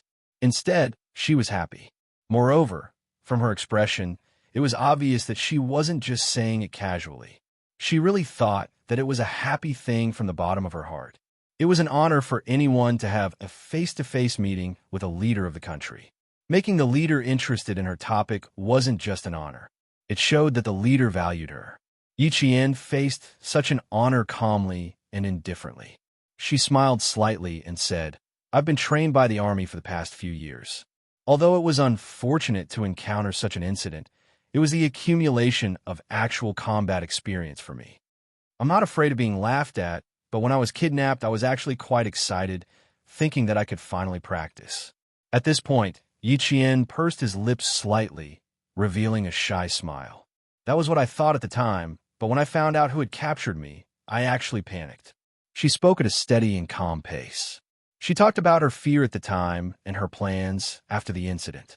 Every word and every look in her eyes revealed her confidence. "The army groomed me in the hopes that one day I could bring glory to the country. I'm just doing my best to repay the country and the army for their training." That was what she thought in her heart, and that was what she said. There was no need for her to think about it, and there was no need for her to think about it. She said what she thought. Qin Xiu, who had not left, listened quietly. He heard every word Yi Qian said. His calm expression hid the shock in his heart. She was just a high school student. What she could say and what she could do was far beyond anyone's expectations. Even the leaders were no exception. Chapter 5:23. The reason why the leader came to meet Yi Qian so late at night was also because he was worried that this student might be scared and wanted to have a heart-to-heart talk with her. In addition, China had decided to keep Yi Qian by Petty's side as a hostage. It wasn't that China didn't value her, but from the perspective of the relationship between China and Pakistan, they had no choice but to consider the big picture and make Yi Qian suffer. In the end, there were many things that she didn't say out loud, but she had already thought it through clearly. She even treated this kidnapping as an accumulation of actual combat experience. "Good child, you did very well. I'm very glad that I brought you with me on this trip. If it was another student, I'm afraid that they wouldn't be sitting here chatting right now, but would still be anxiously waiting. It was the right decision to let the local army raise you. You are now in your second year of high school and will soon become a third-year high school student. Study hard, and the door to the army will definitely be open for you." The leader had some understanding of Yi Qian's family situation, but regarding Yi Jifan's matter, the military couldn't possibly report it to the higher-ups. The country's leader, who had to deal with a myriad of affairs every day, couldn't possibly deal with a local official. The current situation was already very good. Yi Qian didn't need to fight for any special treatment. She would use her own hands to win the final victory. Because there were no changes to tomorrow's itinerary, they still had to visit a school. After about half an hour of talking, Qin Xiu, who was waiting by the side, received an internal call. It was from the army's major general, who had an urgent matter to report to the leader. The leader personally sent Yi Qian to the door and instructed Qin Xiu to make sure that the staff took good care of Yi Qian. Yi Qian could go back to rest, but Xia Jinyuan and the others couldn't. When they walked out of the door, they saw Xia Jinyuan and the others, who were already in their military uniforms, walking behind the army's major general. Their steps were orderly and dignified as they walked towards them. Their gazes met briefly, then they calmly looked away. The plan for tomorrow's trip would not change. Tonight, Xia Jinyuan and the others still needed to make careful arrangements. It would probably be 3 or 4 o'clock in the morning by the time they walked out of the leader's room. At 4 o'clock in the morning, Yi Qian, who had fallen into a deep sleep, suddenly opened his eyes. His left hand reached for the pistol under his pillow, and as he turned around to hide under the bed, he felt for the military dagger beside the bed. He stuffed the extra pillow under the blanket, pretending that he was still asleep and quietly waiting for the intruder to come in. Turning on the lights, Yi Qian saw Xia Jinyuan, who was dressed in camouflage, walking over with a cold gaze. His gaze fell on the bed, disguised with pillows, and a smile suddenly appeared on his handsome face. Xia Jinyuan, who was dressed in green forest camouflage, had a combat helmet tucked under his arm. His handsome face was painted with a special camouflage oil that ruined the original lines of his face and reduced the contrast between the forest camouflage on his body and the surrounding environment. He stood beside the bed, his clear eyes smiling as he looked at Yi Qian, who stood up from the side of the bed. "It's 4 o'clock in the morning. Comrade Yi Qian, you need to come with us to a place." The entire process of him coming in and standing beside the bed took about 20 seconds. His little fox had already completed her camouflage from the top to the bottom of the bed, and even used a pillow to pretend that she was still asleep. Yi Qian stood up from the side of the bed when he heard his voice. Looking at him, who was dressed in forest camouflage, he vaguely guessed that he was going out to fight again. Yi Qian, who was no longer sleepy, smiled when he heard that he needed to go with them to a place. He looked at him with clear eyes and asked, "Do I need to disguise myself too?" Chapter 5:24. Of course. Go open the wardrobe and take a look. There are clothes prepared for you inside. You have 2 minutes to change and gather here. Xiao Jinyuan took a deep look at Yi Qian, who already had a look of anticipation on his face. He couldn't help but smile even wider. However, in the depths of that faint smile, there was a darkness that Yi Qian didn't notice. He watched as she walked out. She was wearing a short-sleeved fitness shirt, like a male soldier. She walked quickly to the wardrobe. When he looked up again, he saw that she had already opened the wardrobe door, revealing a pair of beautiful and straight calves. Even her ankles were beautiful. There was a camouflage bag at the top of the wardrobe. If she didn't straighten her body and tiptoe to look at it, she wouldn't have noticed it. After Yi Qian returned to her room, she opened the wardrobe and took out her clothes to take a shower. After opening the wardrobe door several times, she still didn't notice that there was a camouflage bag on top of it. She took the bag out and unzipped it. A brand new jungle camouflage training uniform was neatly pressed under a bulletproof helmet of the same color. "You actually prepared it for me. Captain Xia, why didn't you mention it to me?" Yi Qian took out the helmet and the camouflage uniform. She hugged the entire set and turned to the bathroom to change. After she closed the door, she heard the rustling sound of changing clothes. Xiao Jinyuan's smile faded slightly, and he smiled as usual.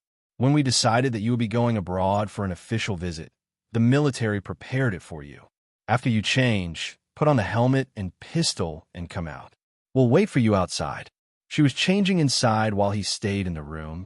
It would be strange if the group of people outside didn't think too much about it. For the sake of her reputation, he had to avoid it.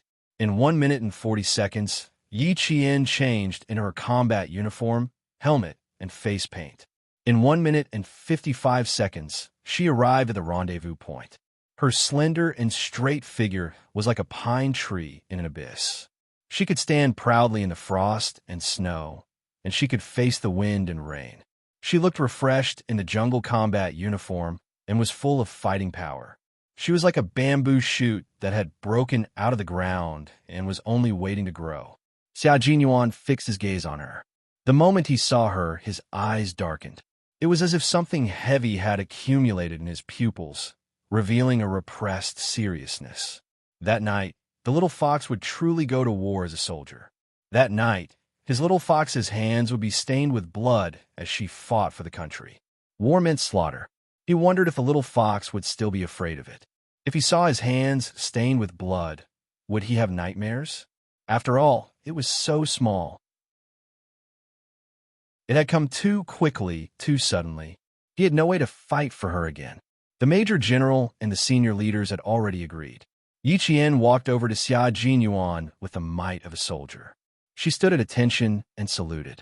She appeared in front of the 6 members of the Snowfield Brigade with the posture of a soldier.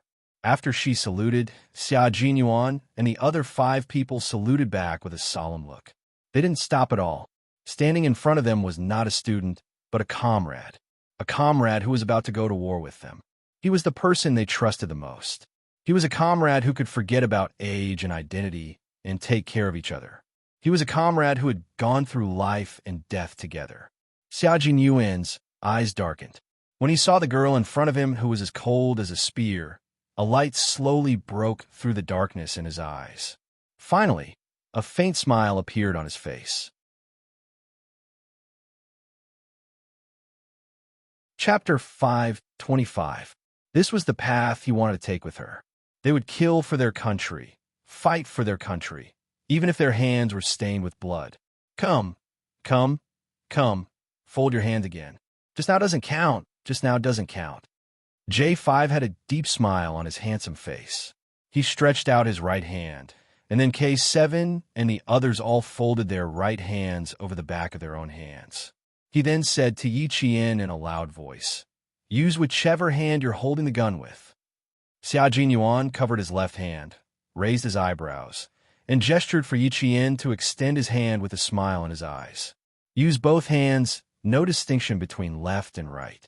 A bright smile bloomed on her beautiful face. It was bright and full of vitality. She placed her left hand over the back of Xia Jinyuan's hand and said, "I'll use my left hand." Xia Jinyuan raised his eyebrows and placed his right hand over the back of her hand. T6 looked at Yi Qian, then at Xia Jinyuan's right hand. He sighed and said, childhood sweetheart, I'm really envious of you. Hurry up and look through your old photos when you get back during the holidays. See if you can find another childhood sweetheart." Following J5's teasing, a few chuckles could be heard. They all understood what was going on. Only Yi Qian looked a little confused. As J5 shouted 1, 2, 3, his large hand and her small hand lowered and retracted together. Every time they went on a mission, the comrades of the Snowfield Brigade would fold their hands to cheer for each other. When they returned, they would fold their hands again to represent their unity and return. Get your weapons first. We'll talk about the details after we get in the car. After they finished folding their hands, Xia Jinyuan's expression instantly turned cold. He was like a ferocious beast that was baring its fangs as he crouched in the dark, waiting for an opportunity to strike. He wasn't the only one. The team members who were chatting and laughing with Yi Qian just now all had cold expressions on their faces. There was no trace of a smile on their faces. Yi Qian's heart skipped a beat, and he even held his breath. From their serious expressions, he could tell that this was a very important and dangerous mission. Every one of them was armed with an M16 automatic assault rifle.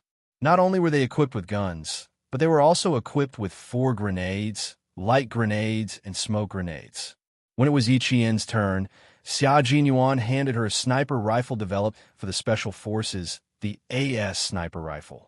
It was produced by the Tula Munitions Factory for the use of secret military organizations and police forces, so it was a sniper rifle that could be disassembled and put into an ordinary briefcase. "I'll leave the sniper position to you." Xia Jinyuan handed the gun to Yi Qian and helped her put on the earpiece communicator. He tidied up her collar with a dark look in his eyes and smiled faintly. "Now, you can keep in touch with us at any time." Yi Qian held the gun in his hand and strapped the grenades to his combat vest. He smiled at him, calm and confident. "Yes, I'll definitely guard my position. I won't cause any trouble." "Silly girl, if you were here to cause trouble, we wouldn't have dared to let you come over." J5 was amused by her. She was a very honest girl. Even if she was just standing next to him, she still had a charm that made people believe in her.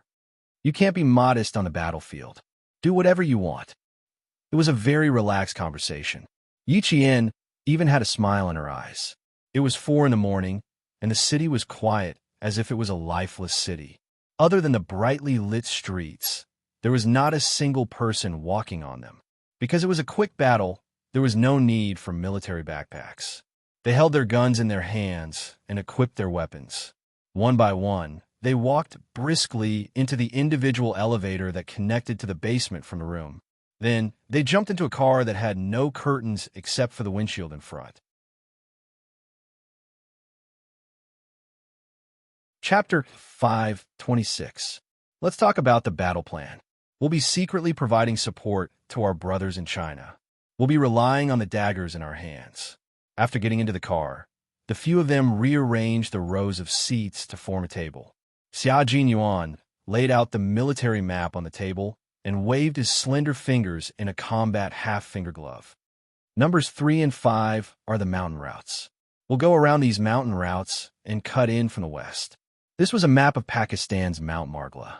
It was a famous scenic spot in Pakistan. At the foot of the mountain was the Faisal Mosque gifted by the king. If they drove northwest from the city center, they would arrive at the location of tonight's battle. Xia Jinyuan pointed at the place where the firepower would be concentrated. He looked up slightly and glanced at Yi Qian. Yi Qian, this is our target tonight. Memorize the map, so it'll be easier for you to move. Yi Qian, do you know what we're going to do tonight? J5 suddenly asked. Did King Q tell you? This question was timely. It was exactly what Yi Qian was thinking. He didn't have time to tell me, but I can guess a little. It's still about the Al-Qaeda incident tonight, right? Yes and no. J5 raised his eyebrows and looked at her calmly. How do you know it's related to the Al-Qaeda incident tonight? How can you tell? Yi Qian chuckled. They were testing her observation skills. Mount Margla is located in the northwest of the city. It's part of the Karakoram Mountains. There's a famous mosque at the foot of the mountain. It was gifted by King Faisal. Pavel is a believer, so the mosque must be the place he goes the most. After tonight's operation, we rushed to Mount Margla, where there's a mosque.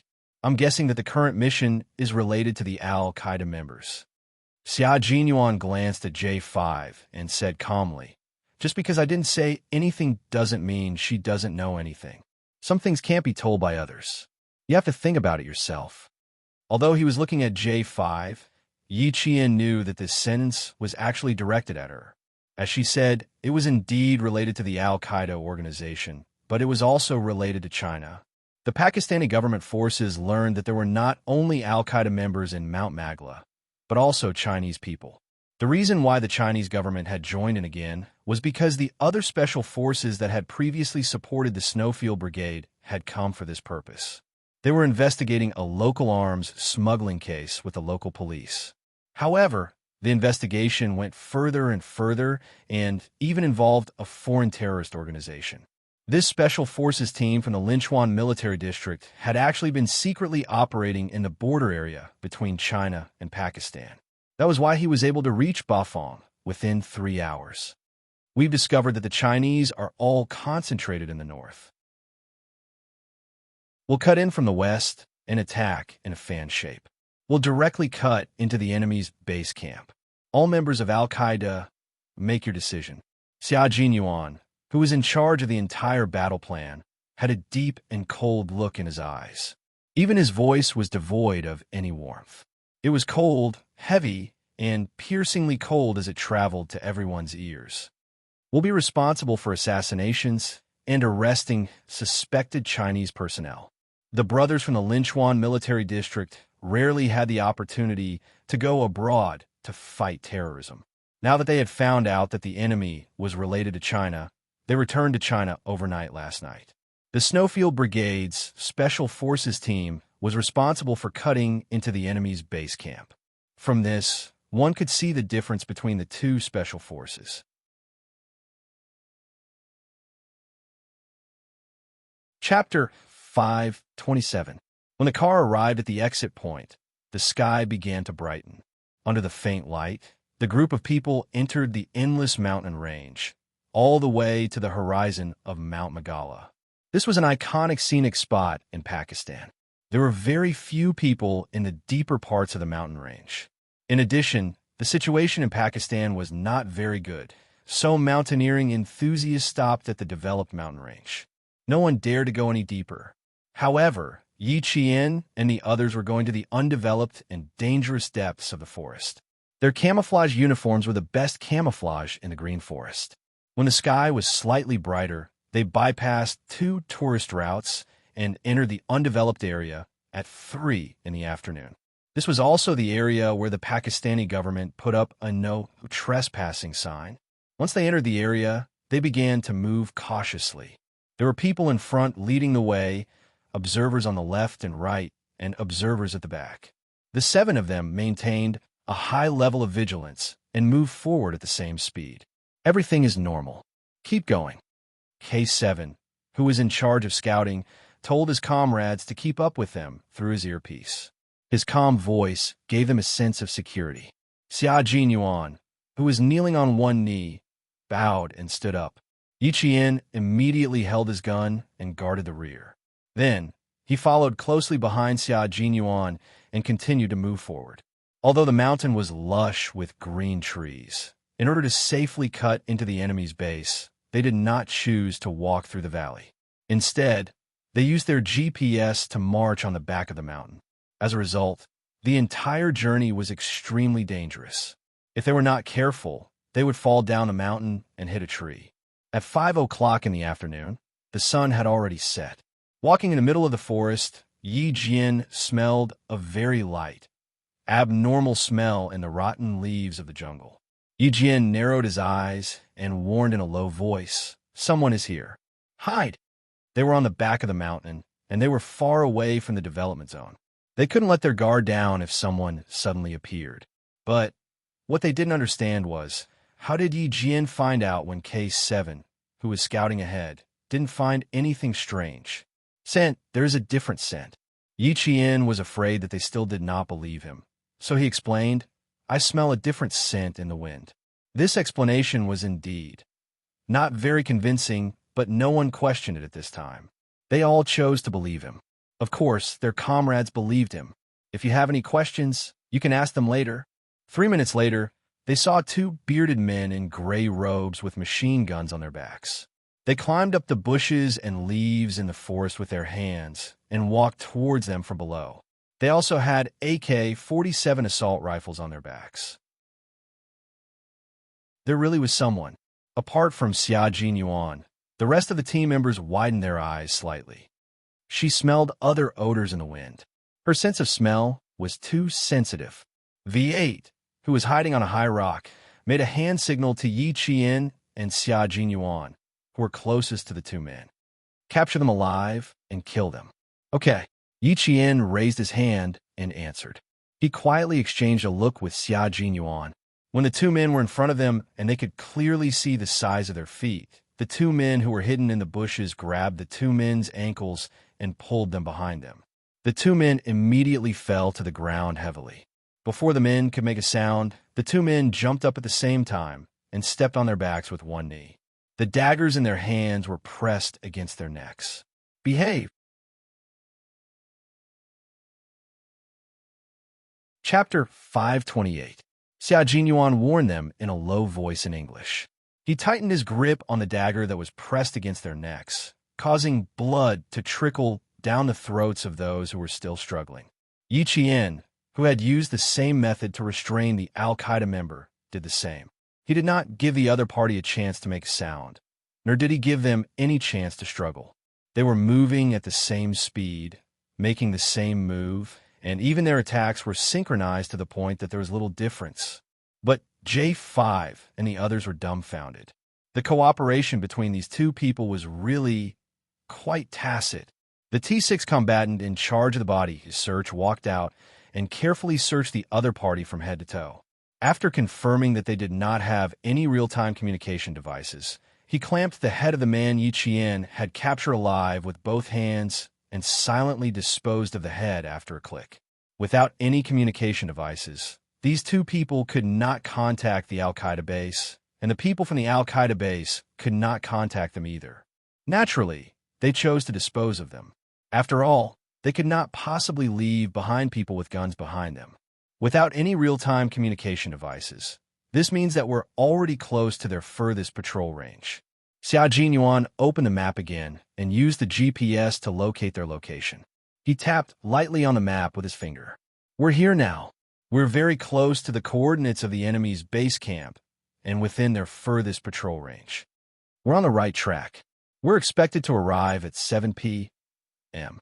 The Pakistani government forces cut in from the north. They're taking a transport plane, and they're marching about half an hour ahead of us," K7 said softly. Everyone had a natural expression on their faces about what had just happened. It's a good opportunity for us to go in deeper now that they've started fighting. Check the time again. Rest for 10 minutes, and then get ready to set off. Timing was also very important. A 1-minute error would result in a major mistake. The worst thing was to wait for a 1-minute error while your comrades were attacking. A few of them stared at the map. Other than Xia Jinyuan, the rest of them glanced at Yi Qian from time to time. It was fine if it was just once, but after a while, Yi Qian did not know whether to laugh or cry. "What are you guys doing? You don't have to keep looking at me." "Uh-huh." The T6 combatant who caught Yi Qian chuckled unnaturally and patted his helmet a little embarrassedly. "Aren't we afraid that you'll think we're cruel?" Xia Jinyuan, who was facing Yiqian, said calmly, "Don't mind them. This is the first time we're working with female soldiers. They're a little crazy. You're overthinking it. How could I possibly think that you're cruel? If you want to be cruel, I should be the one to inform you immediately after discovering the enemy. That's the real cruelty." Yi Jian narrowed her dark eyes slightly. After a flicker of light flashed across her eyes, Yi Jian softly said, "Oh, so that T6," and the others also laughed silently. It seemed that this smart girl knew what they wanted to ask. "My sense of smell is very sensitive.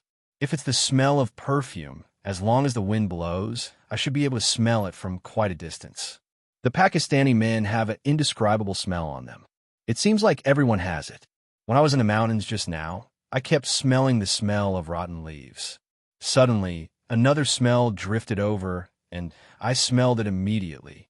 What they wanted to ask was, how could she smell the enemy's scent and determined that there were enemy forces?"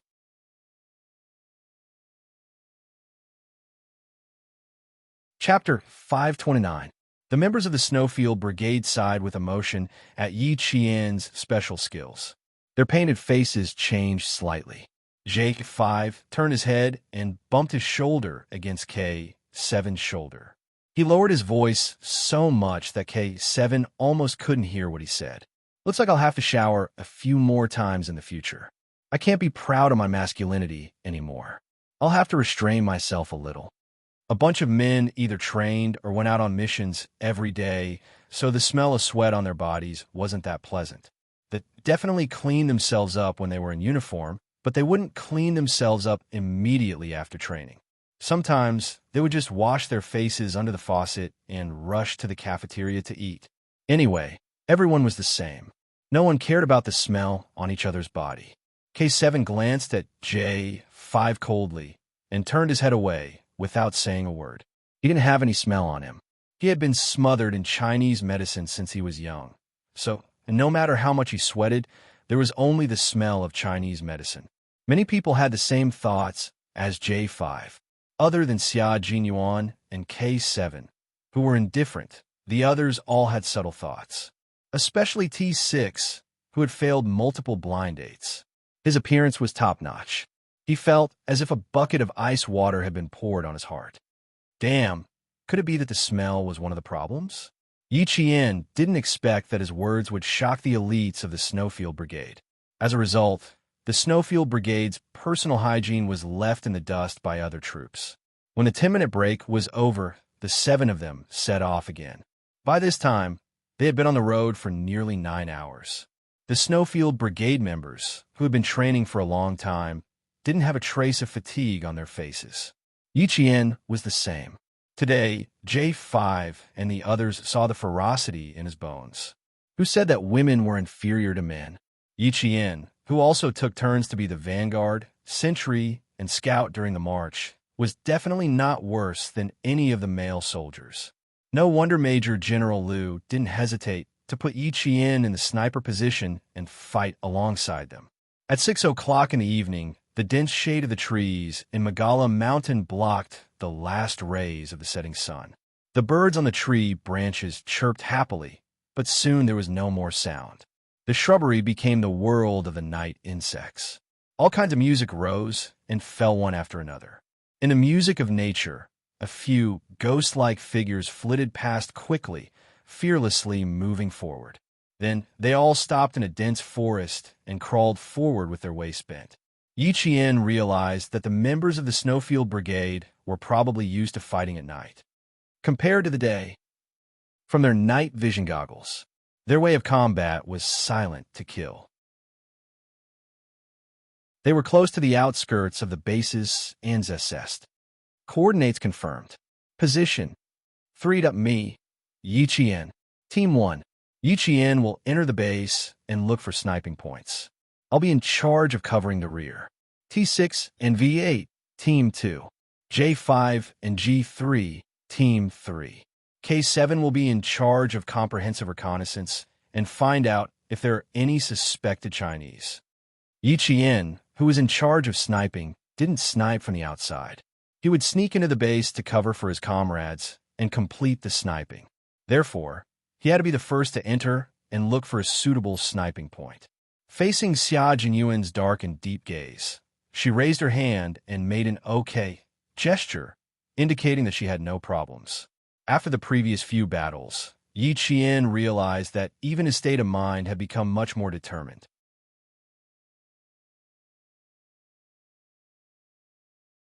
Chapter 530.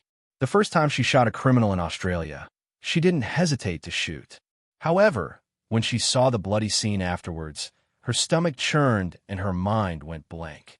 She panicked. That was the first time she took someone's life. But now, she didn't feel her stomach churning. She only knew that if she didn't take action, she would be giving the enemy a chance to kill her. She would also give the enemy a chance to kill her comrades.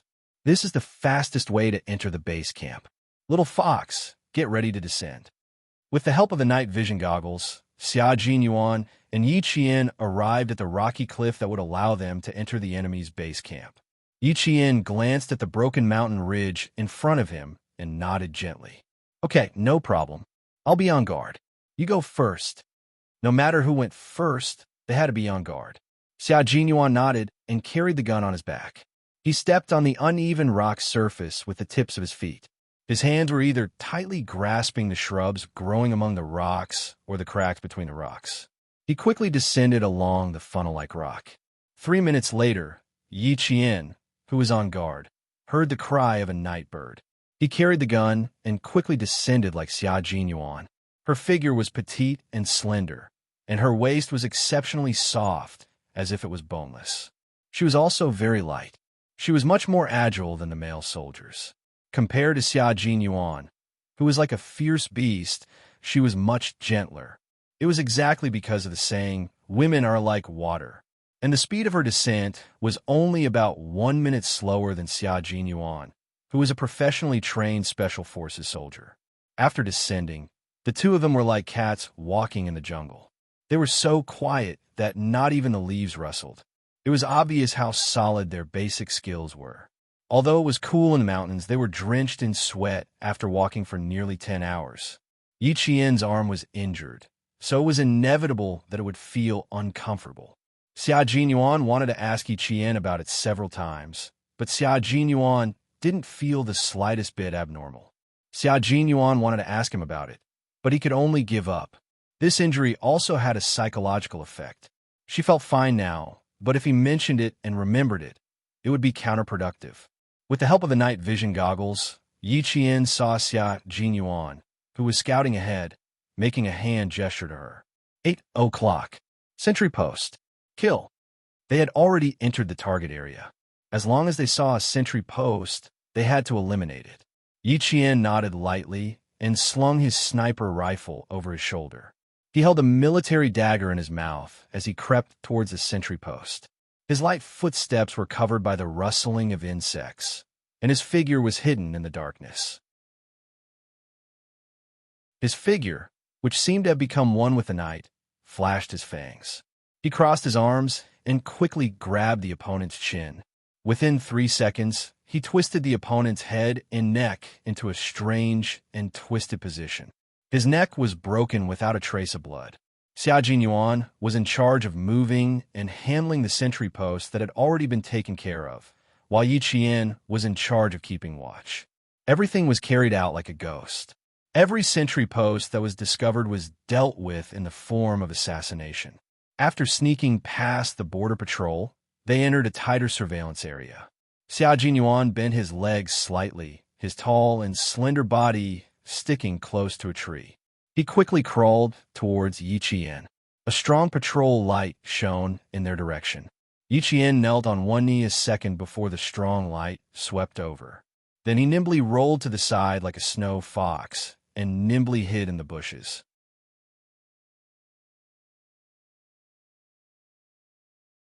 Chapter 531. In an emergency situation, Yi Qian didn't know where to hide. When she rolled to the side, she felt a sharp pain on her face. Only then did she realize that she had rolled into a thorny vine. The thorny vines had many thin leaves and were densely grown. Although there were wounds on her face and hands, the searchlight couldn't shine on her. However, she could clearly see the 4 patrolling Al-Qaeda members. At a glance, one could see the difference between the people patrolling in the central area and those patrolling outside. They were all holding AK-47 assault rifles in their hands. They were all wearing the same jungle camouflage uniform, bulletproof vests, and waterproof military boots. Other than not wearing a bulletproof helmet on their heads, their entire outfit was no different from that of a regular army. Xia Jinyuan, who was hiding behind a tree, signaled for them to split into 2, meaning to lure them away and fight 1 against 2. The 2 exchanged glances in the monotonous green world. What they saw was the cold determination and unwavering determination in each other's black eyes. It was an encouragement that would make everything fearless, silently giving the other party a sense of security. Xia Jinyuan once said to Yi Qian that he would always hold her hand. Yi Qian once said to Xia Jinyuan that there would be times when he would be tired. He could choose to believe in her. On the battlefield, they didn't forget what they said at that time. They used their actions to prove that what they said in the past wasn't just a casual remark. What they said was a promise, and they wouldn't change their minds no matter what. A gesture was communication. Yi Qian nodded gently to show that she understood. His painted face smiled slightly, and in the blink of an eye, he disappeared from her sight. There was the sound of leaves rustling, as if someone was escaping in a panic. The Al-Qaeda member walking at the front was quite vigilant. He didn't immediately shine the searchlight in that direction. Instead, he whispered a few words in Urdu to the other 3 people who had also sensed something. The 4 of them quickly split into 2 groups. 2 of them searched in the direction of the swaying leaves, while the other 2 seemed to continue moving forward. However, the man with the searchlight in his hand hung the searchlight on the tree, and then quietly went up and outflanked them. They had received a certain amount of combat training and knew how to create a diversion. However, for Yi Qian, who had received formal training, this made it easier for her to attack them from behind. She worked together with Xia Jinyuan to eliminate the target. Yi Qian lightly jumped out from the thorny vines. She was holding the QSC 92 9mm pistol that she had been given before she left the country. It had an effective shooting range of 50 meters and a muzzle velocity of 350 meters per second. She would choose to fire at a range of less than 50 meters, reducing the firing range to 5 meters. This way, she would have enough time to fire the next shot and finish off the other one. 3 light flicks came from the earpiece. It was Xia Jinyuan indicating that they would start in 3 minutes. Yi Qian flicked his finger back to show that he understood.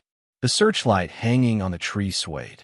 The 2 Al-Qaeda members, who wanted to outflank them, never thought that there was an even greater danger lurking behind them. The pistol was loaded. Yi Qian, who was moving forward like a cat, quickly closed the distance between her and the 2 targets in front of her. She closed the distance again and again until she was almost 4 meters away. She was 4 meters away. If her opponents walked another meter, they would be 5 meters away. Principal Chun had said that Yi Qian was very suitable to be a sniper. Not only did she have sharp judgment, but she also had a good grasp of the speed of her shots.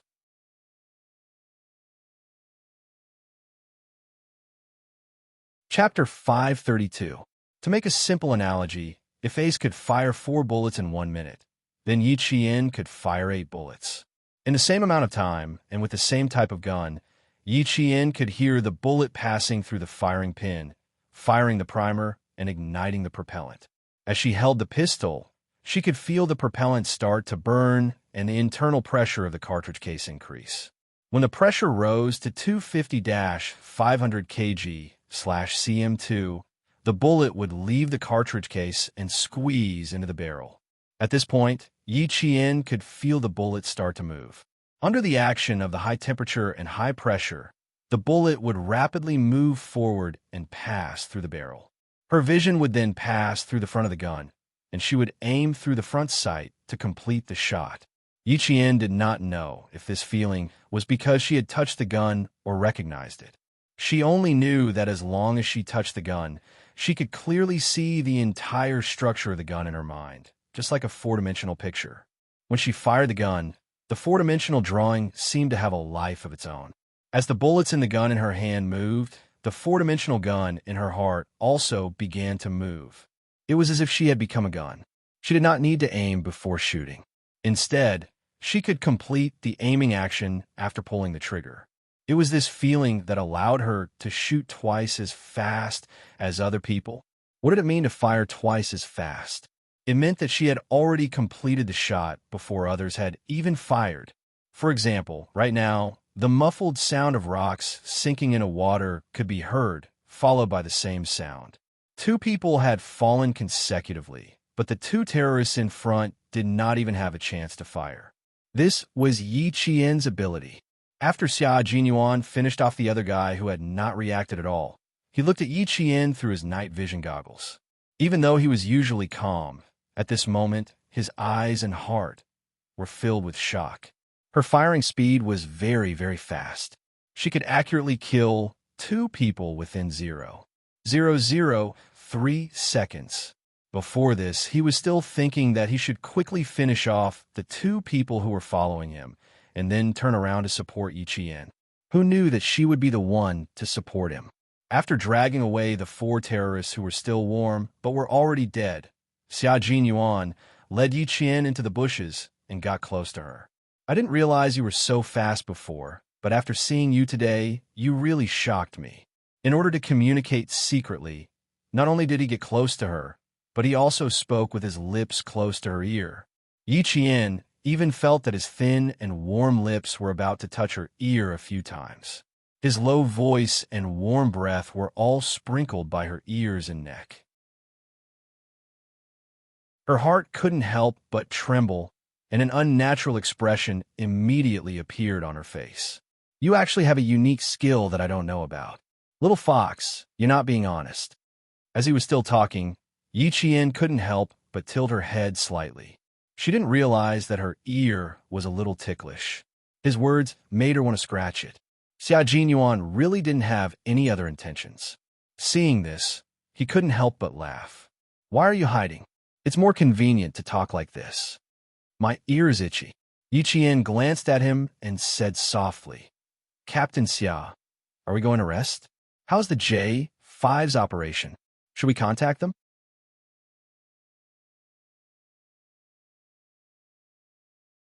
Chapter 533. There was no sound from their earpiece. It seemed like they had temporarily turned off their communication. Xia Jinyuan smiled and said, We can rest now. We're almost at the edge now. We'll go out after they reach the edge. What he meant was that their team moved quickly and encountered fewer obstacles. J5 and the other teams had a harder time cutting into the edge, so there were more piles to clear, so it would take more time. Yi Jian wanted to sneak into the enemy's base camp first. Although the place she and Xia Jinyuan chose was difficult to sneak into, there were many rocks and few trees. However, the distance was short and there was a natural protective screen nearby. Therefore, the patrolling members of the base organization were not as strict as those of J5. Captain Xia, why don't you go and support them? I can sneak in by myself.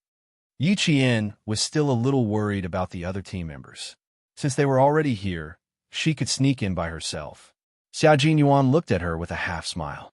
Although his face was covered in paint and he was wearing night vision goggles, Yi Qian could still feel his gaze burning like the sun. She heard him say, You haven't answered my question yet. Answer what? Yi Qian blinked. Her face was also covered in paint, so she couldn't read his expression. She was in a good mood.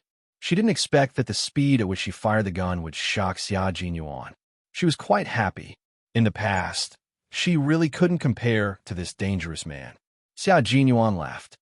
Are you proud of yourself? There was a deep affection in his eyes. His gaze was so gentle that it was almost dripping. Although it was blocked by the night vision goggles, that deep affection, Yi Qian could feel it. Her heart skipped a beat. She adjusted her breathing a few times before answering. I feel it. I feel it every time I fire the gun. especially when it's a pistol. As long as I'm sure I need to fire the gun, there's a cross-section of the gun in my heart and mind. I can clearly feel the movement of the bullet, then I can immediately aim and shoot. A deep and somewhat rapid breathing sound came from the earpiece. Then, she heard K7's cold and emotionless voice. "Sorry, I just happened to hear it. I didn't want to disturb you, but I couldn't help but gasp when I heard it. Wouldn't that make people gasp in shock? Normally, when firing a gun, one would aim first and then shoot. But from what Yi Qian had said, shoot first and then aim. Wasn't this bullsh**? If anyone else said this, they would definitely think it was bullshit. But since it was Yi Qian who said it, K7 believed him. Last night on the transport plane, she fired her first shot in less than a second after the cabin lights went out. This proved that she was indeed capable. Shoot first and aim later. Sounds a little ridiculous. The corners of Xia Jinyuan's lips curled up, and the admiration in his eyes intensified. But since you said so, I believe you. Besides, I did see it just now. K7 was speechless. It was unbelievable. Yi Qian had broken tradition. Her actions were faster than the speed of a bullet, and she still had to aim. The voices of the other two squads came one after another. Each squad repositioned themselves.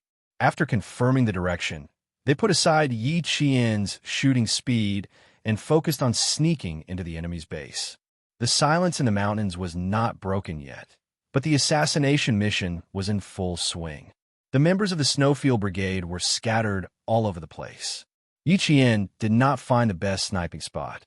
Instead, he found a sniping spot where he could leave immediately and from which he could leave in any direction. When the gunshots rang out, Yi Qian knew that the biggest fight of the night had truly begun.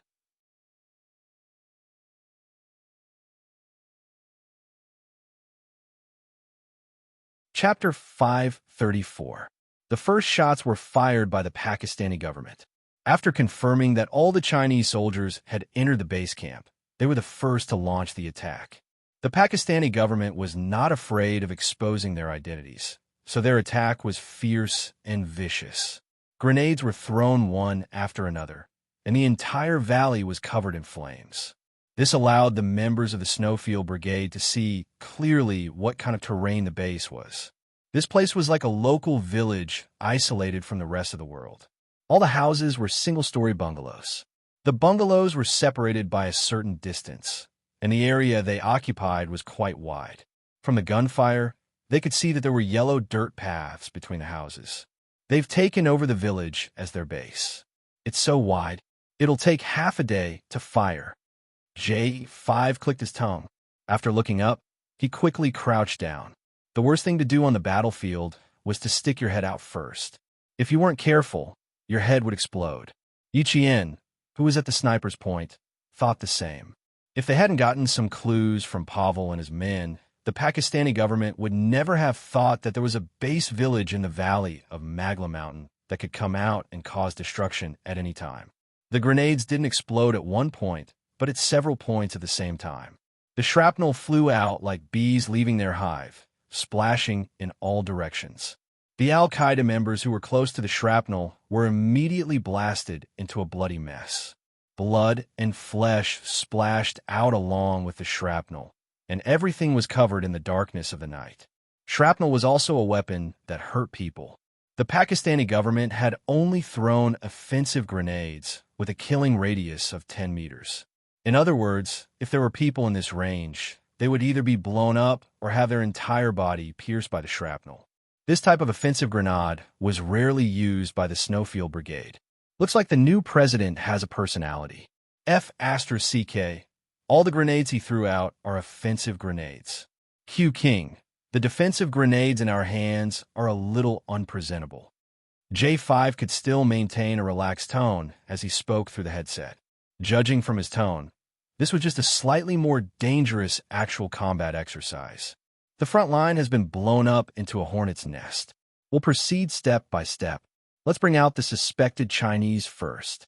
The Chinese side had never liked to engage in barbaric warfare. They would only use a knife to grind the meat in a refined manner. They would grind the meat until the other side was scared out of their wits, but they would not be in a hurry to stab the knife in.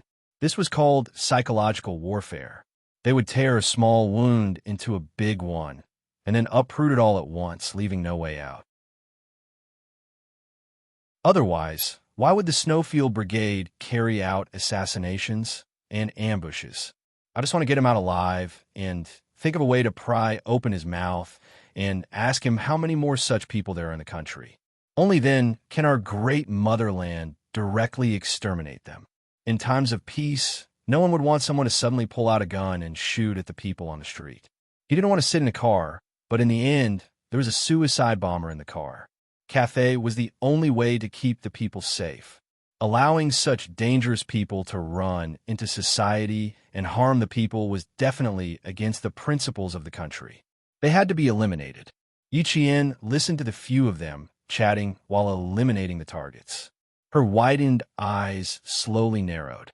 At this moment, she really understood why Captain Xia said that even the best soldiers in Fujian Town's army would not be able to join their army. Just this calmness during battle alone was enough to separate them from the rest of the world. She did not speak. She only paid attention to the movements around her. She saw 4 figures hurriedly rush into her surveillance area. Then, in a flash, they entered a pitch-black mud bungalow.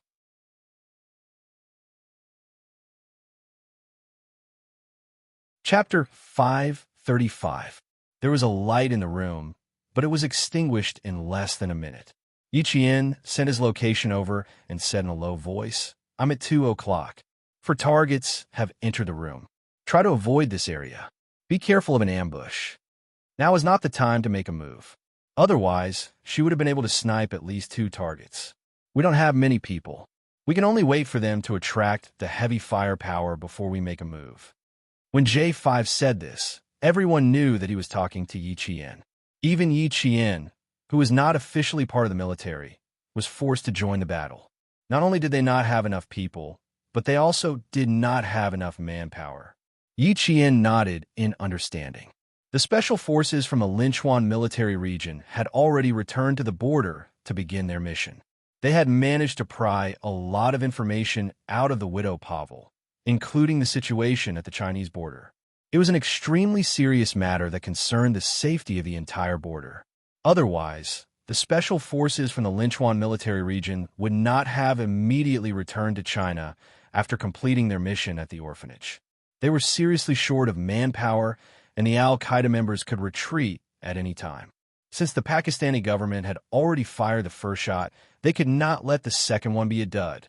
They immediately sent troops to draft a plan. Furthermore, Pavel mentioned that the Chinese would be involved. The operation was even more urgent, which was why they had come up with tonight's plan. Other than Yi Qian, Xia Jinyuan, and the others were clear about these military secrets. They had only slept for an hour last night. When they woke up, they immediately woke up Yi Qian and moved out together.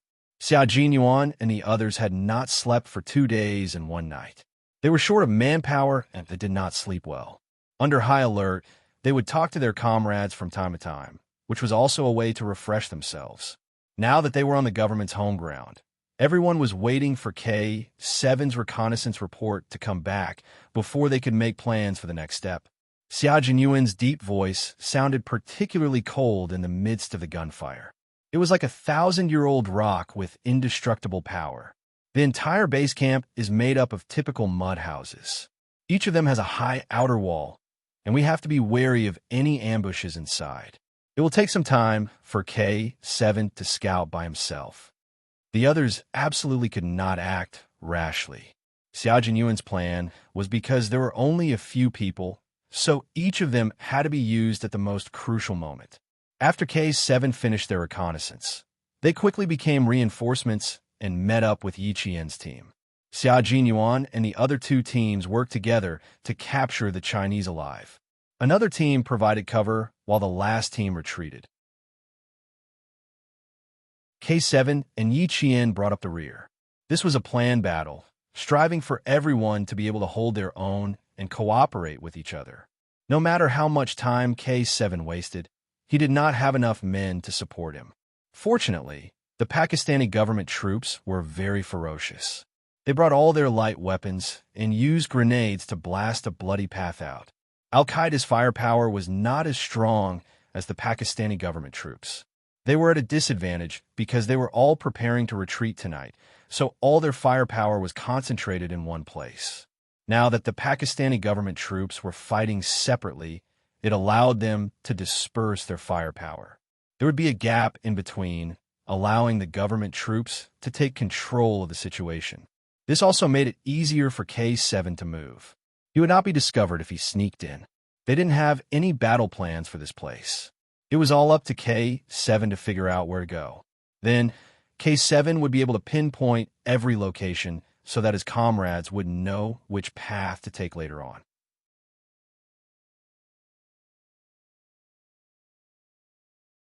Chapter 536. The sound of gunfire made Yi Qian feel like his ears were going deaf. He had to listen to their voices on one side and the flames of war on the other. It was not torture, but it could be considered a form of training. The thorny emotions in his heart were smoothed out by gunfire. The fear was broken by bullets, and the fear was washed away by blood. Over time, his state of mind became a flat mirror, bright and flat. It only reflected what was good and evil, what was righteous and what was evil. This was a kind of growth, and it was a growth that could only exist in the flames of war.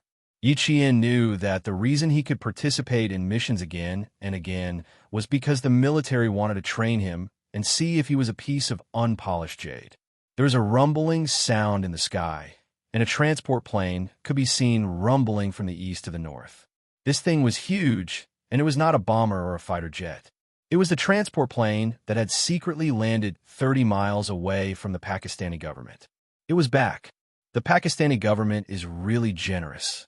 They directly sent a transport plane to attract the attention of all the Al-Qaeda organizations and leave the safety to us. Just this alone is worth us risking our lives for. V8 said happily. His lack of psychological pressure made Yi Qian wonder if he had a blade of grass in his mouth as he waited leisurely. The transport plane was very loud, and its sound could be heard from miles away. Wouldn't it attract all the Al-Qaeda organization's attention? If there was an anti-aircraft gun below and it was fired, another transport plane would be destroyed, and even the pilot would be sacrificed. But even if there was such a danger, the Pakistani transport plane still directly flew over, and the danger level of the Chinese soldiers decreased by a lot. Sure enough, the Al-Qaeda organizations that were supposed to be hiding in the dark saw such a big thing circling above their heads. They set up their machine guns and fired wildly at it. So King cunning, and there's even machine gunner hiding. V8 could not help but burst out, and his earpiece started to cough. Instructor J5 said earnestly, "Good brother, pay attention to your image. I almost got my head chopped off, and you guys are still in the mood to curse?" K7, who had been silent for a long time, finally opened his mouth and sent the location to Xia Jinyuan and the other two teams. "It's up to you, brother. I'll retreat and meet up with Yi Qian." Yi Qian, who had been quietly listening to their conversation, replied, "Roger that." He immediately sent her location to K7. He then said, "The veteran is not bad. It's not heavy to carry. Get a few of them back. I want to get some good stuff. Type 95 rifles are not enough for you." T6 replied with a low laugh and the M16 bullets. From the parameters of the two types of bullets, it could be seen that the M16 had an advantage over the AK-47 in terms of the amount of ammunition a soldier could carry on the battlefield. If the weight of the bullets was the same, the M16 would carry much more bullets than the AK-47. Moreover, the two sides were fighting at close range this time. The reason why they chose the M16, which is a high-speed bullet, was because of its high speed, high hit rate, and armor-piercing ability.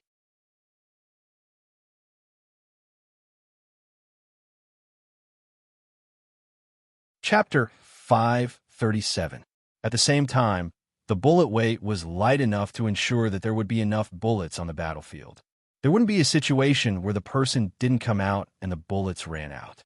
They had chosen the M16 assault rifle for this operation after careful consideration. The Type 95 assault rifle that T6 mentioned was an assault rifle produced by China. In terms of design, the 7.62 bullets were discarded and the 5.8 bullets were used instead. Although the specifications were close, they still didn't meet the requirements. When K7 said that he wanted to get a few M16s back, Yi Qian was also tempted. It was indeed possible to get one back. Among the firearms in Fujian town, there was also a veteran of the battlefield. However, it was a short magazine with a capacity of 20 rounds, not the long magazine with a capacity of 30 rounds in Captain Xiao's hands. As a gun enthusiast, she also liked to dismantle and reassemble all kinds of famous guns. Check if there are any left. If there are, bring one back. The Pakistani government doesn't have the time to clean up the guns in the hands of the people in the base, Xia Jinyuan said. Xia Jinyuan opened his mouth just as Yi Jian finished thinking about it. It was as if he could see through Yi Jian's thoughts clearly, even though he was not far away from her. This call was the last time the entire team spoke more than 10 words. What followed were all concise and harsh phrases. The artillery fire of the government was still very strong. The east corner was filled with flames, and gunshots never stopped. The firepower of the base was not to be underestimated. Gathering them together was undoubtedly a problem for the government. They couldn't send too many soldiers into the base. The Snowfield Brigade would be isolated if they entered the base. As they got closer and closer to K7's position, J5's voice was filled with hostility. I have infrared here. Help clear the infrared. The only person who could provide support was K7. However, K7 said, I have infrared here as well. Brother, you're on your own. Entering the infrared surveillance system where even flies can't fly, isn't that asking for blessings? When the transport plane arrived, it even activated all the infrared surveillance cameras that the enemy had turned off when they retreated. This was a result that no one could complain about. According to the Pakistani intelligence, there were no infrared cameras in this corner of the mountain. They were all manned sentry posts. It was obvious that the information Pavel had gotten out of him was half true and half false. The interrogators hadn't filtered the information thoroughly and had given the Chinese side the wrong information. I think I should know where the surveillance camera is. Yi Qian put away his sniper rifle and said, My position has temporarily changed from sniper to assaulter. Everyone, be careful. I'll go down and deal with it now. He bent over from a collapsed area and landed lightly on the ground like an eagle flying in the night. There are 4 people in total. 1 against 4. I'll be in the dark, and he'll be in the light. The odds of winning are above 80%. Xia Jinyuan, who was leaning against the wall, didn't have time to answer Yi Jian before he saw a red flashing in front of him. His eyes sharpened, and he rolled to another corner on the dusty ground. With sweat on his back, he said in a low voice, Half of it was destroyed, but the other half can still operate normally. I was discovered here. Just as he finished speaking, gunshots suddenly rang out. It was a series of machine gun shots. Yi Qian, destroy the infrared within 5 minutes. Move out. The low voice sounded quickly and steadily. When Yi Qian heard a series of machine gun shots, he knew that he had encountered a machine gun. Her eyes were filled with hostility. She stuck close to the wall and used the tip of her foot to push herself up. She stepped on the wall and entered the back of the mud house that she had seen for about a minute from her sniper position.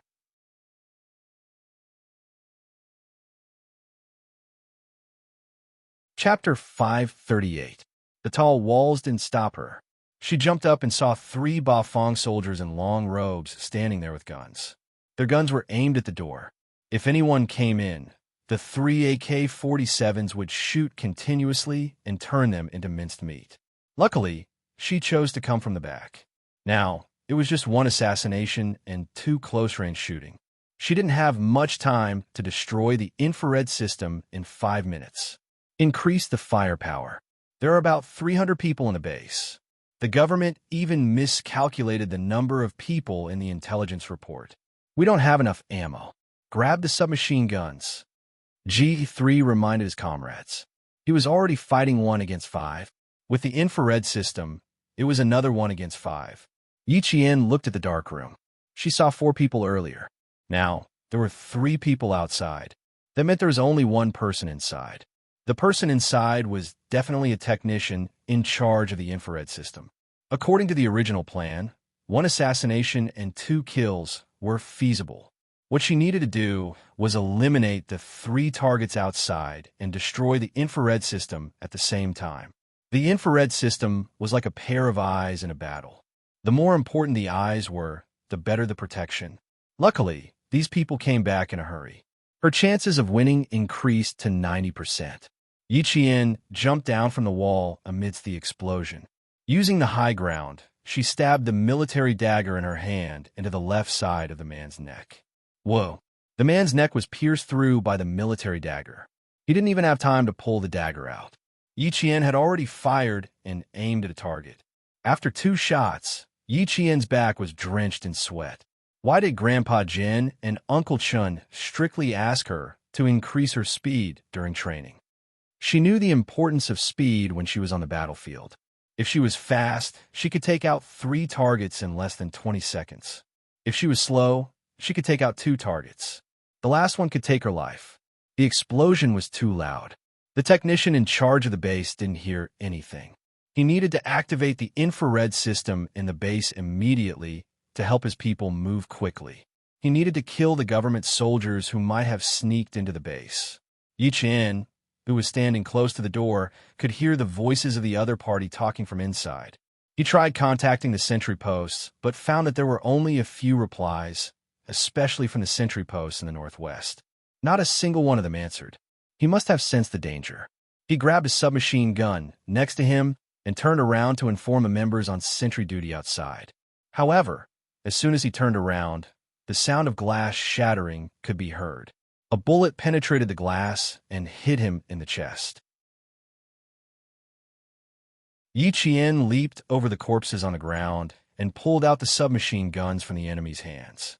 He used the enemy's guns to fire at the infrared surveillance and communication systems. Sparks flew in all directions like fireworks. After bursts of green smoke, everything returned to normal. Infrared solution. She informed all her comrades and left the room with the Heckler Koch MP-5K PDW submachine guns. Behind her were 4 corpses that were gradually turning cold. Blood was still spreading on the ground, but there was no fear on her face. Well done, brother. K7's voice came first. He destroyed the infrared system on his side. After the enemy entered the blind spot, he started his counterattack. The rest of his comrades thought the same, but they couldn't answer. Their firepower was increasing rapidly. Even Xia Jinyuan, who was closest to Yi Qian, was surrounded.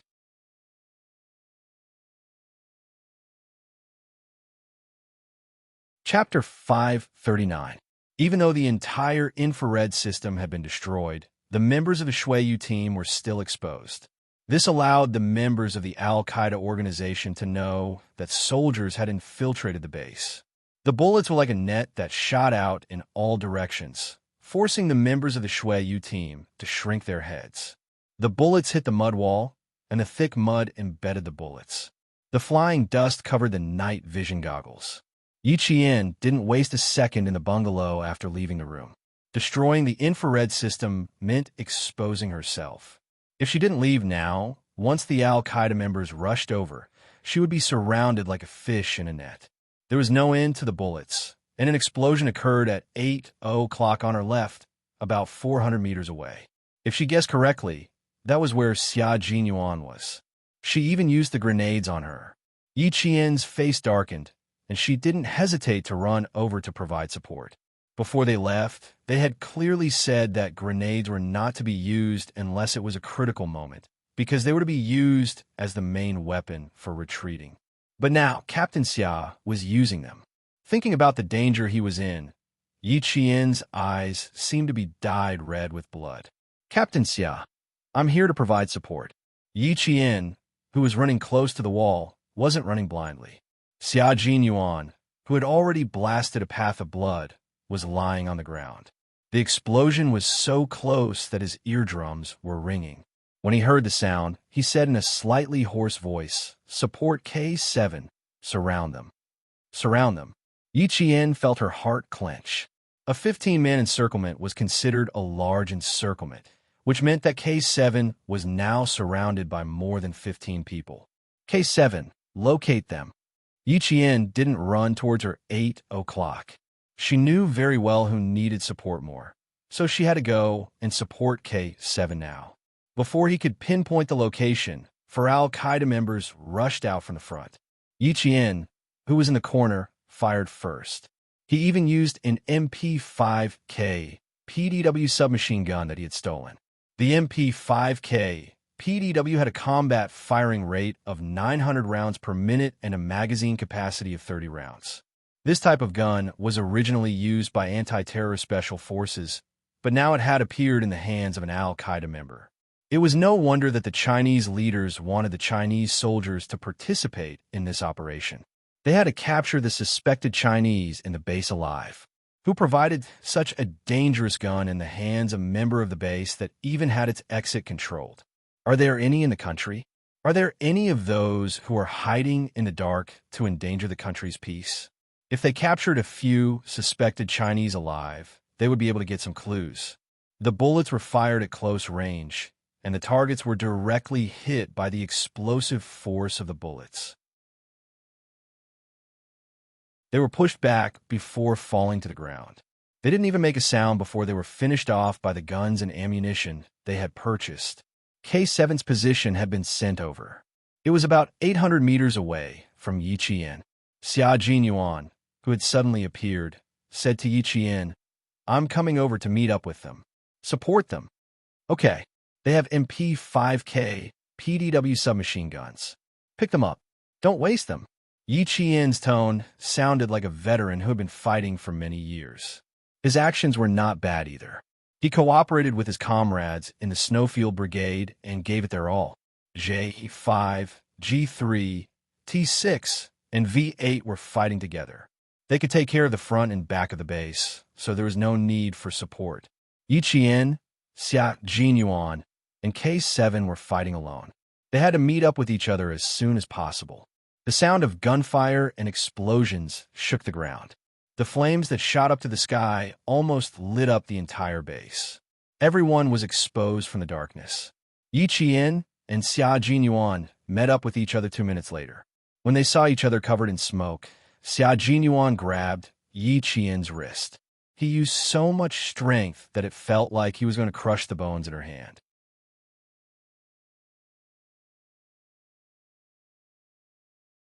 Chapter 540. I'm fine. How about you? Yi Qian smiled and asked him softly. After all, he had just thrown the grenade. Xia Jinyuan didn't realize that he had used too much strength. Such a high level of firepower was due to a mistake in the intelligence report. He had dragged Yi Qian, a rookie, into such a high level of firepower. The biggest worry was that he would get hit. I'm fine. Put on the bulletproof vest. Don't worry about how heavy it is. It's a lifesaver. When he opened his mouth, there was a smell of gunpowder. His jaw was tight. Later, you cover the rear. I'll attack. Yi Qian nodded. She didn't have any objections to his arrangement. It was her first battle, so it was fine for her to listen to his arrangements. The two exchanged a few simple words and immediately went to support K7, who was surrounded. There were 2 reinforcements on the outside. Yi Qian's submachine gun fired at the Al-Qaeda members surrounding K7. They screamed in shock. The continuous gunfire made their eardrums ring. They were in danger, but even so, they had to support their comrades. This was the type of support that would only come if there were no hostages. If there were hostages, no one would come to support them. Everyone had to move forward in the battle. Even if their comrades were sacrificed, they had to move forward without hesitation. Only by moving forward could they win and save more lives. From the day they became a soldier, they had to understand the meaning of sacrifice. K7 looked at the hand that reached over. It was slender and long. He could still see the fingers clearly through the gunfire. The skin was white and smooth. It was Yi Qian's hand. It looked weak, but it was filled with strength and power. His eardrums hurt. The bullets had pierced through the wall. If K7 hadn't used a grenade to kill 5 or 6 people and stun the rest, he would have been shot through like a sieve. K7 took a deep breath of the smoky air and exhaled a mouthful of murky air that was also filled with gunpowder. He said in a hoarse voice, "I almost thought I was going to die. There were more than 100 people here. King cleared more than 10 of them." He was angry that the intelligence report was wrong, but he couldn't vent his anger. He had to hold it in. Even K7, who was usually cold and silent, couldn't help but curse. At least 300 people. It's not an ordinary base. It's the base of all the Al-Qaeda members in this city. Yi Qian grabbed his outstretched hand and pulled K7 up. The intelligence is wrong. The Pakistani president is on tenterhooks again. K7 was not injured. Other than the fact that they could not fight him head-on, they were still fine. After confirming that he was not injured, he immediately contacted the other 2 teams. The firepower was very strong. Fortunately, the members of the Shuiyu team were all special forces who had survived through piles of corpses. Other than some small wounds on their bodies, they were all fine. 10 minutes later, everyone gathered. Xia Jinyuan spread out the map and pointed to the south, where there had been no movement. "Contact the government forces via satellite phone. This is the main target. We can't stay here for long. Get 2 hostages and retreat." If they stayed any longer and waited for the government troops to rush in, they would be fighting among themselves. The person in charge of communication was V8. After contacting the commander of the government forces, 3 of them suppressed the firepower, 2 of them attacked, and 2 of them moved forward quickly. They started to attack like arrows. Disperse, fight, gather, suppress, and calmly report. Under such intense firepower, Yi Qian followed the special forces of the Snowfield Brigade and headed toward the location where they suspected there were Chinese.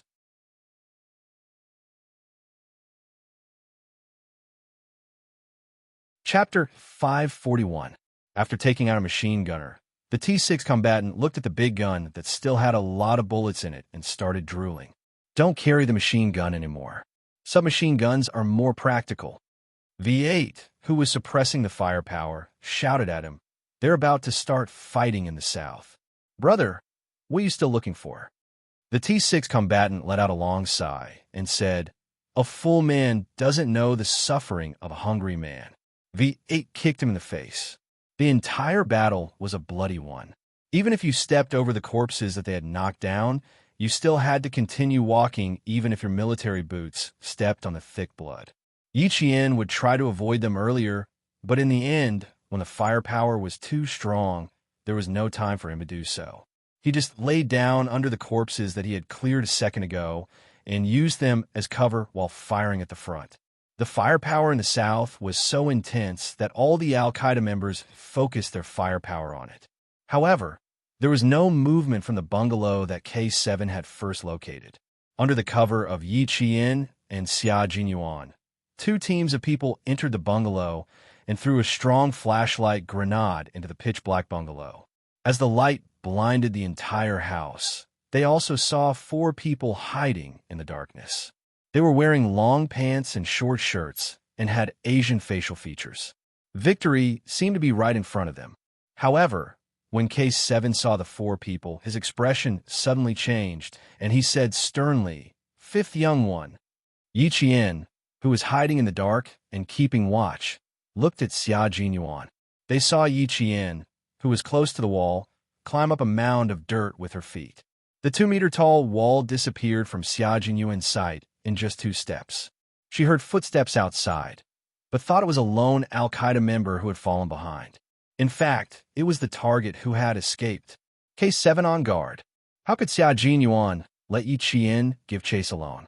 After saying that, he used the same method to catch up to Yi Qian. This little fox was really fast. By the time he realized it, she had already given chase. With 2 people giving chase, it meant that they had a clue. K7 quickly came out to hide and keep watch while the 4 Snowfield Brigade members inside moved quickly. The 4 of them were the suspected Chinese that the Snowfield Brigade was looking for. There was no need to suspect them. Just by looking at their faces, They knew that they were indeed Chinese and not people from other Asian countries. They were blinded by the bright light and didn't know that the people who came in were Chinese soldiers. "Tie up your eyes and hands." J5 rushed up like a cheetah after saying that. G3 and the other two all pulled out the leather belts on their waists, and a few close-range grappling techniques were used to capture the other party. The four targets were all blinded by the powerful light bullets. Not only were their eyes temporarily blinded, even their minds were blank. How did they get discovered? They had never left this place, and they were far away from the south. "Let go of me, you damn bastard." The target cursed in English, his tone arrogant and vicious. When his eyes were blindfolded and his hands were clasped behind his back, he began to struggle. "Let go. Do you know who we are? We are Chinese people. Chinese people." It would have been better if he didn't say that. Once he did, J5's eyes turned cold. His handsome face was fierce, and he punched the other party in the stomach. He also replied in English coldly, "China and Pakistan have a good relationship. The Chinese people love peace. And you, terrorist." "No, no, no. We are hostages. We are hostages." Someone heard that the government soldiers could speak English and suddenly blurted out this sentence. J5 didn't hold back and punched this person in the face. He also found a desert eagle from the other party's waist. He ground his teeth and sneered in a standard New York accent. "Hostages? Hostages with a desert eagle? F*CK, you're hostages."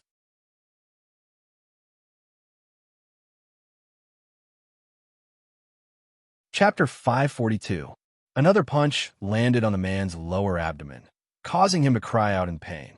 These were four young men, and the Snowfield Brigade had almost sacrificed their dearest comrades for them. Outside, Yi Qian and Xia Jinyuan quickly searched for the other target who had escaped. Under such circumstances, he was still able to calmly escape and leave the other four behind. This person would be more useful than the other four if they caught him. Outside the wall, Yi Qian used one hand to draw a footprint. It was a man's footprint that was smaller than all the other messy footprints. When Xia Jinyuan came down, Yi Qian pursed her lips. These are the footprints left behind when he jumped down. Adult male, size 42 centimeters. The strain on his right foot is significantly reduced. He's either disabled or injured. Follow this trail of footsteps and chase after him. As a sniper, reconnaissance was a skill that she had to learn. Although her reconnaissance ability was not as good as a K7, Yi Qian, who had been trained by a world-class sniper, was not that bad either. Xia Jinyuan loaded the M16 in his hand and said in a low voice, "When you find him, shoot his feet until they're disabled." The fact that this person was able to escape from being surrounded meant that he had a certain level of reconnaissance ability. The government troops began to kill with all their might. Grenades had no eyes. Wherever they were thrown, there would be screams of pain. The shrapnel and glass shards were the second most lethal weapon. Some of the unlucky Al-Qaeda members were either injured for the second time or killed instantly when they hit them. This was Yi Qian's first time participating in such a large-scale battle. She was calm in the face of Xia Jinyuan, but when she saw the bodies that had been blasted into pieces by the grenades, she couldn't help but feel nauseous even though she was mentally prepared. Unfortunately, she didn't have time to stop and take a breather. She searched for the important target in the wind that was filled with the smell of blood. The footprints of the target were deep and shallow. After 2 turns, they disappeared in front of a bungalow. This was the scene where the Snowfield Brigade members had left after the battle. A few cold bodies were still lying crookedly in the corner of the wall. Behind them was blood splattered everywhere. His anti-reconnaissance ability was not bad, and he was bold and meticulous. After a fierce battle, no one would return to the scene to search, not even the special forces of the Shuiyu Brigade. Neither of them walked through the main entrance. Whoever walked through the main entrance at this time would be courting death. After observing the terrain and confirming that the east side wasn't suitable for them to escape, Xia Jinyuan gestured for Yi Qian to dig out a few pieces of dirt from the wall and throw them inside. Then, Xia Jinyuan picked up a corpse, stood on top of the pile of dirt, and flipped the corpse over pretending to be an injured Al-Qaeda member. Yi Qian had already hidden himself well and was paying attention to the movements in the room. When he heard a soft sound, he signaled to Xia Jinyuan to attack. The two of them quickly sneaked into the bungalow, guns in hand, and moved closer to the room. Through his night vision goggles, Yi Qian saw two gray robes hanging on a drying rack made of tree branches. He used the muzzle of his sniper rifle to gently roll up the two robes into his hands. He smiled at Xia Jinyuan, who was looking at him, and pointed at the door from which the soft sound came. The two of them approached from the left and the right. 1, 2, 3, break the door. The two people guarding the door kicked the old wooden door open. At the same time, Yi Qian threw the two robes inside. Gunshots came from inside the room and pierced through the two robes. The bullets shot out from the door and fiercely hit the wall outside. Long range, large caliber. This was a sniper rifle.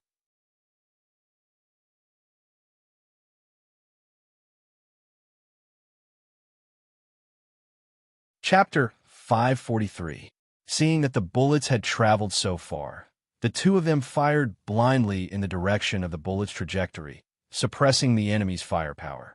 Under the cover of Xia Jinyuan, Yi Jian, who was on one knee, rolled into the room as soon as she entered.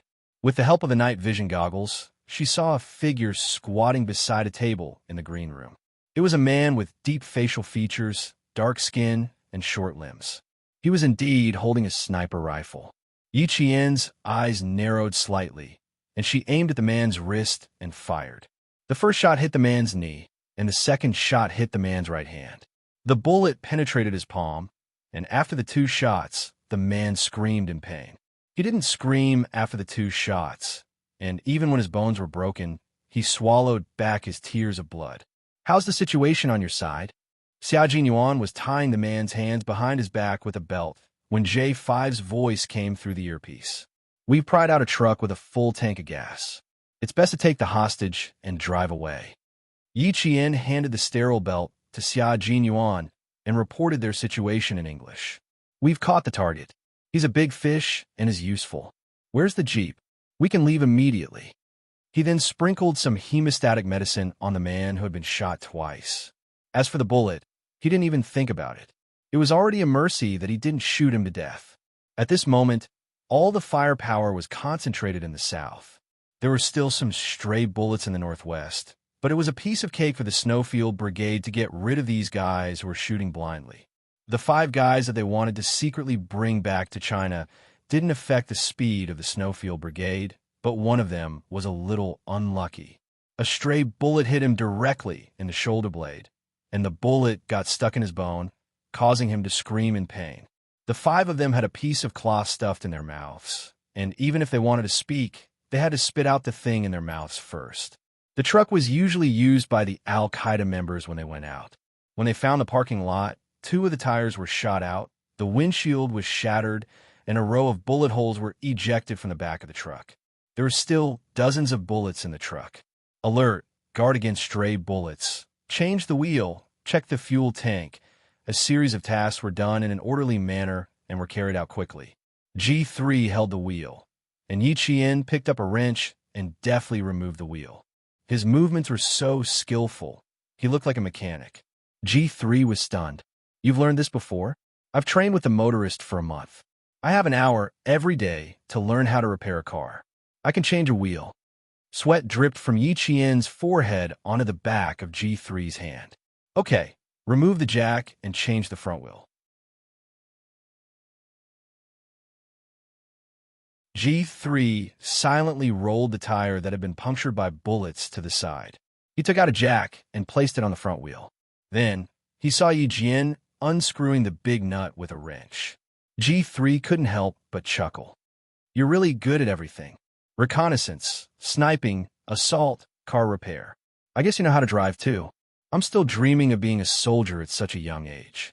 What a silly boy. What a silly boy."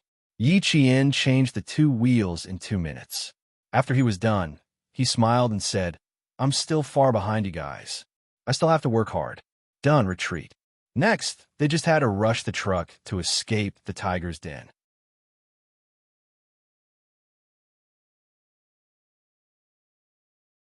Chapter 544. In order to prevent the 5 important targets from playing any tricks, the members of the Snowland Brigade took out sterile straps and tied their feet. Then, they struck the back of their necks and knocked them unconscious. Like sandbags, they were thrown to the back of the truck. F***CK. Why are all the people left behind a bunch of noobs? Even if they don't know how to shoot, they're still here. Before the truck even started, a string of stray bullets swept in their direction. They were shooting blindly and did not care about running out of bullets. It was obvious that they had not received any training. V8 slung his rifle over his back. Under the cover of his comrades, he stepped on K7's hands that were folded over his knees and used the force of K7's hands to flip onto the roof of the garage. The stray bullets made it so that even the truck could not drive out. They had to find this guy who was wasting bullets. As the distance was very close, J5 saw through his night vision goggles that 2 Pakistani government soldiers were also suppressed by the stray bullets. They did not even have a chance to poke their heads out. Bang, bang, bang, bang. The bullets hit the entire mud wall like rain and sent dust flying everywhere. Of the 2 Pakistani government soldiers, the one underground is probably dead. The stray bullets are in the house at my 10 o'clock direction. There are at least 2 of them. V8 did not make a move immediately. After he finished his reconnaissance, he whispered into his earpiece, "Fire at random," requesting a sniper. He did not get down from the truck, but requested a sniper over his earpiece. Yi Qian was the sniper here, so she could only go up. When Yi Qian, who was already lying prone in the trunk of the truck, heard this, she quickly got up and jumped down from the truck with one hand on the fender. Xia Jingyuan, who was in charge of security, warned her in a low voice, "Be careful." Yi Qian laughed. "I'm a sniper to begin with. I've been carrying this sniper rifle for more than 10 hours without firing a single bullet. Now that I can finally put it to good use, I didn't carry it for more than 10 hours in vain." After she said that, she could hear the chuckles of her teammates through her earpiece. This young lady was really interesting. She was only 16 or 17 years old, but she was already carrying a sniper rifle and fighting enemies with them at night. She was their comrade who did not wear a military uniform. When T6 saw this, he wanted to whistle. This young lady was really energetic. Her nimble movements were pleasing to the eye. It wasn't like when he went to a high school to lead a team for military training in his first year in the army. Those girls would start complaining about how uncomfortable they felt after standing for 10 minutes. Just look at Yi Qian. She's a woman who doesn't lose out to men. Just looking at her makes me feel comfortable. The light from a fire in the south illuminated the area he was in. Yi Jian climbed up the car with the help of the K7. He cautiously glanced at the base village that was already riddled with holes. The windows that were shattered by the gunfire were dark and gloomy. No one knew if there were still Al-Qaeda members hiding in there. 10 o'clock, at least 2 targets. Wide field of vision, suitable for sniping. Yi Qian said very softly as he carefully crawled down. He observed his surroundings and said to V8, 20 centimeters to the left. That's the best sniping position. She set up the sniper rifle that she had not used tonight and aimed it in the 10 o'clock direction. She began to accurately calculate the shooting range, wind speed, and how much the airwaves caused by the bombardment would affect the deviation of the bullet's trajectory. When she felt that there was a 99% chance of success, Yi Qian decisively and confidently pulled the trigger. The bullet came out of the barrel with a bang. After calculating its precise trajectory, it accurately hit the target that she could only see half of his head through her night vision goggles.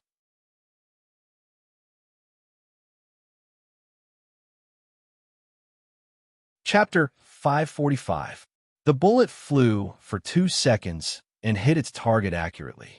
It was as if the bullet had entered the skull, pierced through the skull, and embedded itself into the wall of the room. The target didn't even know what had happened. He didn't even hear Yi Qian's gunshot before the Grim Reaper reaped his life. There's one more target. We need to change positions. V8, who was acting as an observer, immediately spoke after Yi Qian fired the first shot.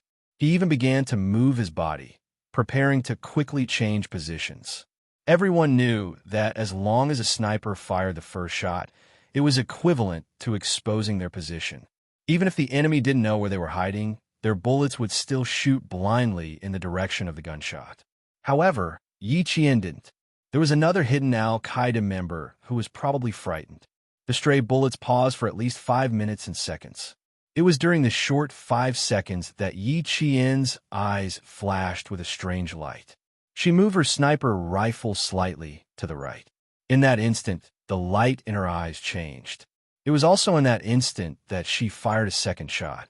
V8 stared closely at Yi Qian, who didn't even need his reminder to fire a second shot. F***CK. This works too. The Pakistani government troops, who were pinned down by stray bullets, quickly realized that the Al-Qaeda members had encountered a sniper. They thought it was one of their own snipers. When they heard that the stray bullets had stopped, they cautiously fired a few shots in front of them. Then, they stood up from the corner of the wall and continued to advance. Until now, they still didn't know that the sniper wasn't sent by the government. Yi Jian, who had completed the sniping, did not feel any sense of victory. There was a dark color in her dark eyes, which was so tight that it sank into the depths of her pupils. She lowered her eyes, and even her long eyelashes were trembling slightly. She put away her sniper rifle and said to J5 with both hands on the barrel, "They haven't been through strict training. Whether they encountered a sniper or not, they probably can't tell. If they can finish it off with 2 shots, they'll finish it off in one place." Daring to gamble. V8 praised sincerely and gave Yi Qian a thumbs up. "I'm impressed, Yi Qian." It was extremely rare for a Special Forces soldier to say that he was impressed. Yi Qian did not feel proud at all. V8 was not a sniper, so he found it unbelievable. He believed that if the snipers in the Snowfield Brigade saw this, they would at most say not bad. But if Uncle Chun were here, you would only say, "You've made some progress." It wasn't courage, nor was it a gamble. It was confidence. He believed that he could snipe twice in a row, 1 target per shot. On the battlefield, especially as a sniper, the worst mistake one could make was to gamble. Gambling was something that was uncertain, and what a sniper needed was certainty, and accuracy. After all, V8 did not know Yi Qian very well.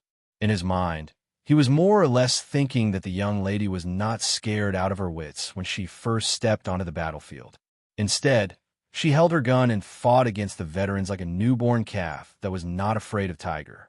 Even though he was in the assault position, he still had experience with sniper rifles after being in the military for so many years.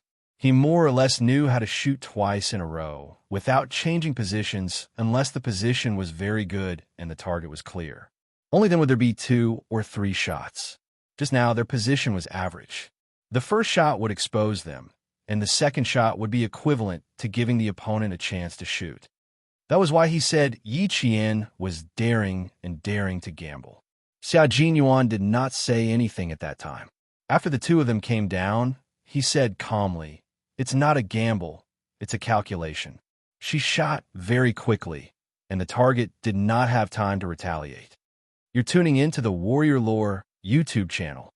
Don't forget to subscribe and join us on this journey to catch the most captivating stories.